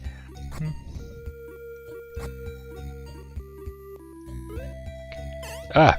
Didn't even make the jump onto the bone. What's that about? There you go. Let's see if we can get to the first boss. Ahead? Ah, those guys, man. Evil flowers. Evil flowers kill me every time. Spiders. Why is it always gotta be spiders? Look at him, he's like stuck in the spider web. And losing health. What? Okay, fine, I'll go down because the game wants me to go down. Oh, God, what is this? Developed in Europe with the fucking You guys ever realize that? Like all these European games, for some reason, there's all water drops are like your worst enemy. It's like, why can't I hit the water? Why can't I get hit by water drops? What is going on? But that's only like a very European game design thing. It's very strange. I don't know where that came from, or how it got into Bonk. Oh man, okay, so I gotta go get that piece of candy again to get small, because getting small will allow me to get into that little tiny space over there. That's something they played with this game. So although you turn into a very big bonk occasionally, you can also turn into a very small bonk and get into hidden areas, sometimes necessary areas, I think. Water level. Now we need bats. So true. There we go. Bonus level. Yeah, Todd, if you bring the pizza, man, I'll be happy to provide the games. Am I supposed to know which pipe to go down? Like, if I look...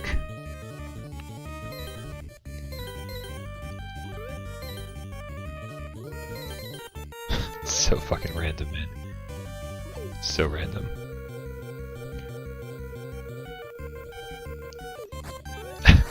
No. Oh, crap. I didn't mean to go in that one. That's what we needed now, is more puzzle games. Drops of acid, yeah. Yeah, BC Kid, and what else was it called? I got a big old heart. That's good. Yeah, in Japan it was called PC Genjin, which is supposed to be like, because the console was called PC Engine, and so it was like a play on words. I don't know what Genjin means in Japanese, but I'm sure it means prehistoric man or something like that. That's my guess. And so PC Genjin played on the PC Engine. I don't know. Maybe somebody can do a Google Translate on what Genjin means in Japan. The fucking bad.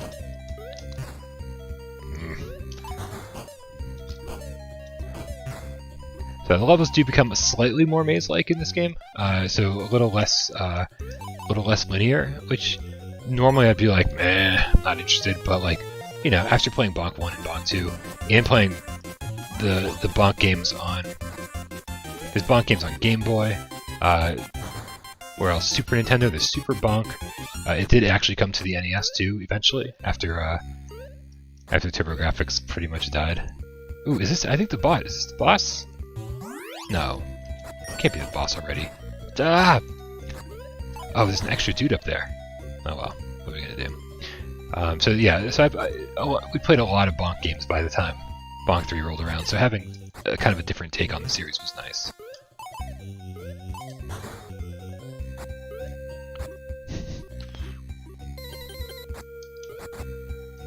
I feel like I should be able to get over there. Can I get over there? I don't know. Swinging by his teeth, by the way. He's grabbing onto these things by his teeth and then swinging. I kind of love that.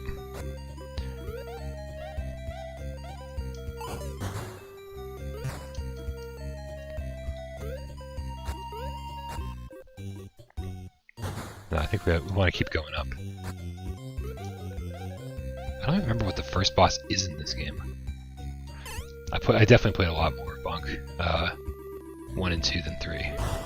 If it's not abundantly obvious.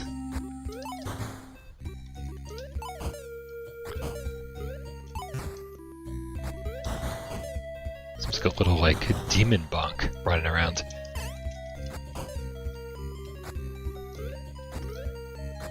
Ahead. That way. Or that way is ahead. Some people go both ways. Again, I could make that into a joke, but we'll leave it alone. 1-3. This has to be the boss level. They can't be a 1-4, right? What's that guy doing on a motorcycle? Or motorbike? Motor scooter. Scooter bike.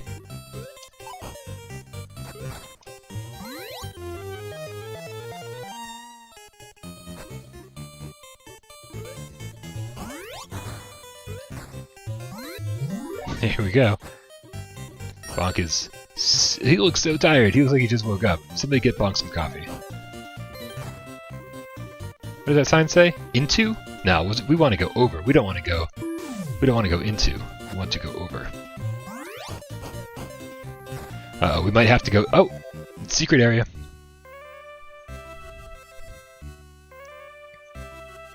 Smash the building. Is this Rampage?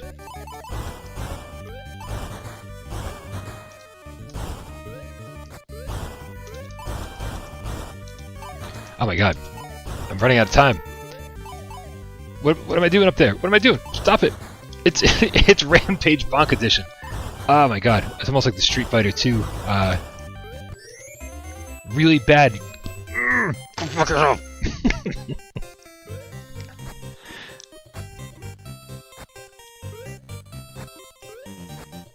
Okay, I guess, you know, I think we have to go back from whence we came. Oh, or can I get through here because I'm small? No. Ah, crap. Alright, well, let's stay small. And we'll go into the Great Wide Open.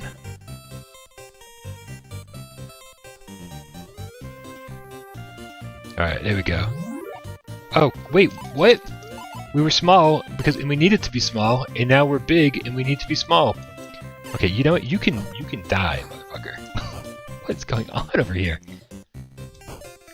We need to be small, man. We need to be small. We need reverse Viagra potion. Come on, where's our reverse Viagra? Wait a minute.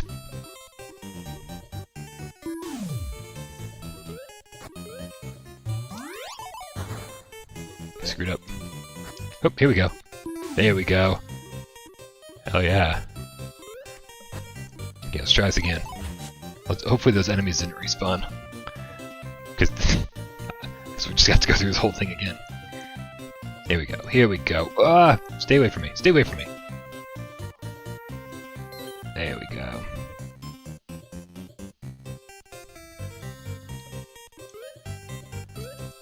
Ugh, water levels. Water levels, why must you be so awful?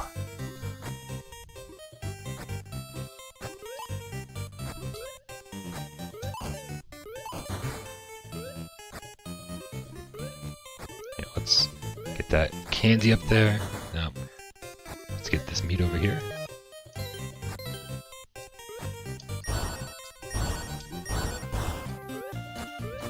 Ahead, ahead! We want to go ahead. Ooh, what am I firing? I'm firing with stars. Okay. We're moving ahead, guys. We're moving ahead. Everything's fine. Alright, up the ladder we go. Come on, come on, come on. Are we actually...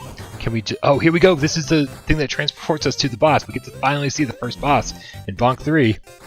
Woo! Holy crap.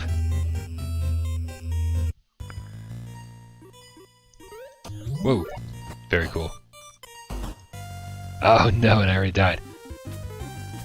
Let's get right back up.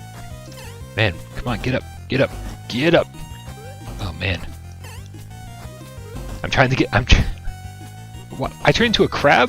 I don't know why I turned into a crab, but I love it. Okay. What? Did I beat him? Oh man. That was a piss poor excuse for a win, I'll tell you that. But I did it anyway. I did it anyway. Wait, you need 16 smileys to play a bonus stage. I get to pick the bonus stage? Okay, this is literally how little I played this game, apparently. That I don't remember this. Let's play a bonus stage. Oh, God, okay. This isn't the bonus stage I want to play. Guys, that's it, man. Holy crap, when did we, like, lose another hour? That last hour flew by. I thought we were going to be just coming up, just rolling past 3 o'clock right now, but it's almost 4. So 4 hours of TurboGrafx games, guys. Thank you so much for hanging out with me. This was so much fun. I knew it was gonna be a trip down memory lane, but like, I mean, if you see like all of the stuff, like, hold on a second, I can't even show you the pile of stuff. I can't move stuff. There's piles and piles of games that we've gone through. I don't even want to know how many there were. But it was so much fun playing through them, and I can't believe how many of them held up. Like, so many of them held up. Like, I feel really good for playing these. It's so much fun. P. Tribble's like, yeah, it's time to start the day. I agree, man. I agree. I guess I got to go work on PSVR this week and actually get some real work done around here. But guys, thank you so much for hanging out and participating in my little side project here. Obviously more of a hobby than anything, but really something that I need in my life, you know. So you guys are all awesome. I love you so much, and I don't know. I'll probably, you know what? Real quick, I am going to do Resident Evil 2. I'm going to continue the Resident Evil 2 journey sometime midweek, and then so by the time Saturday rolls around again, we can do something radically different all over again. So I will see you guys soon. I love you all. Enjoy the Discord. Meow meow. Cue the cat. That's not right.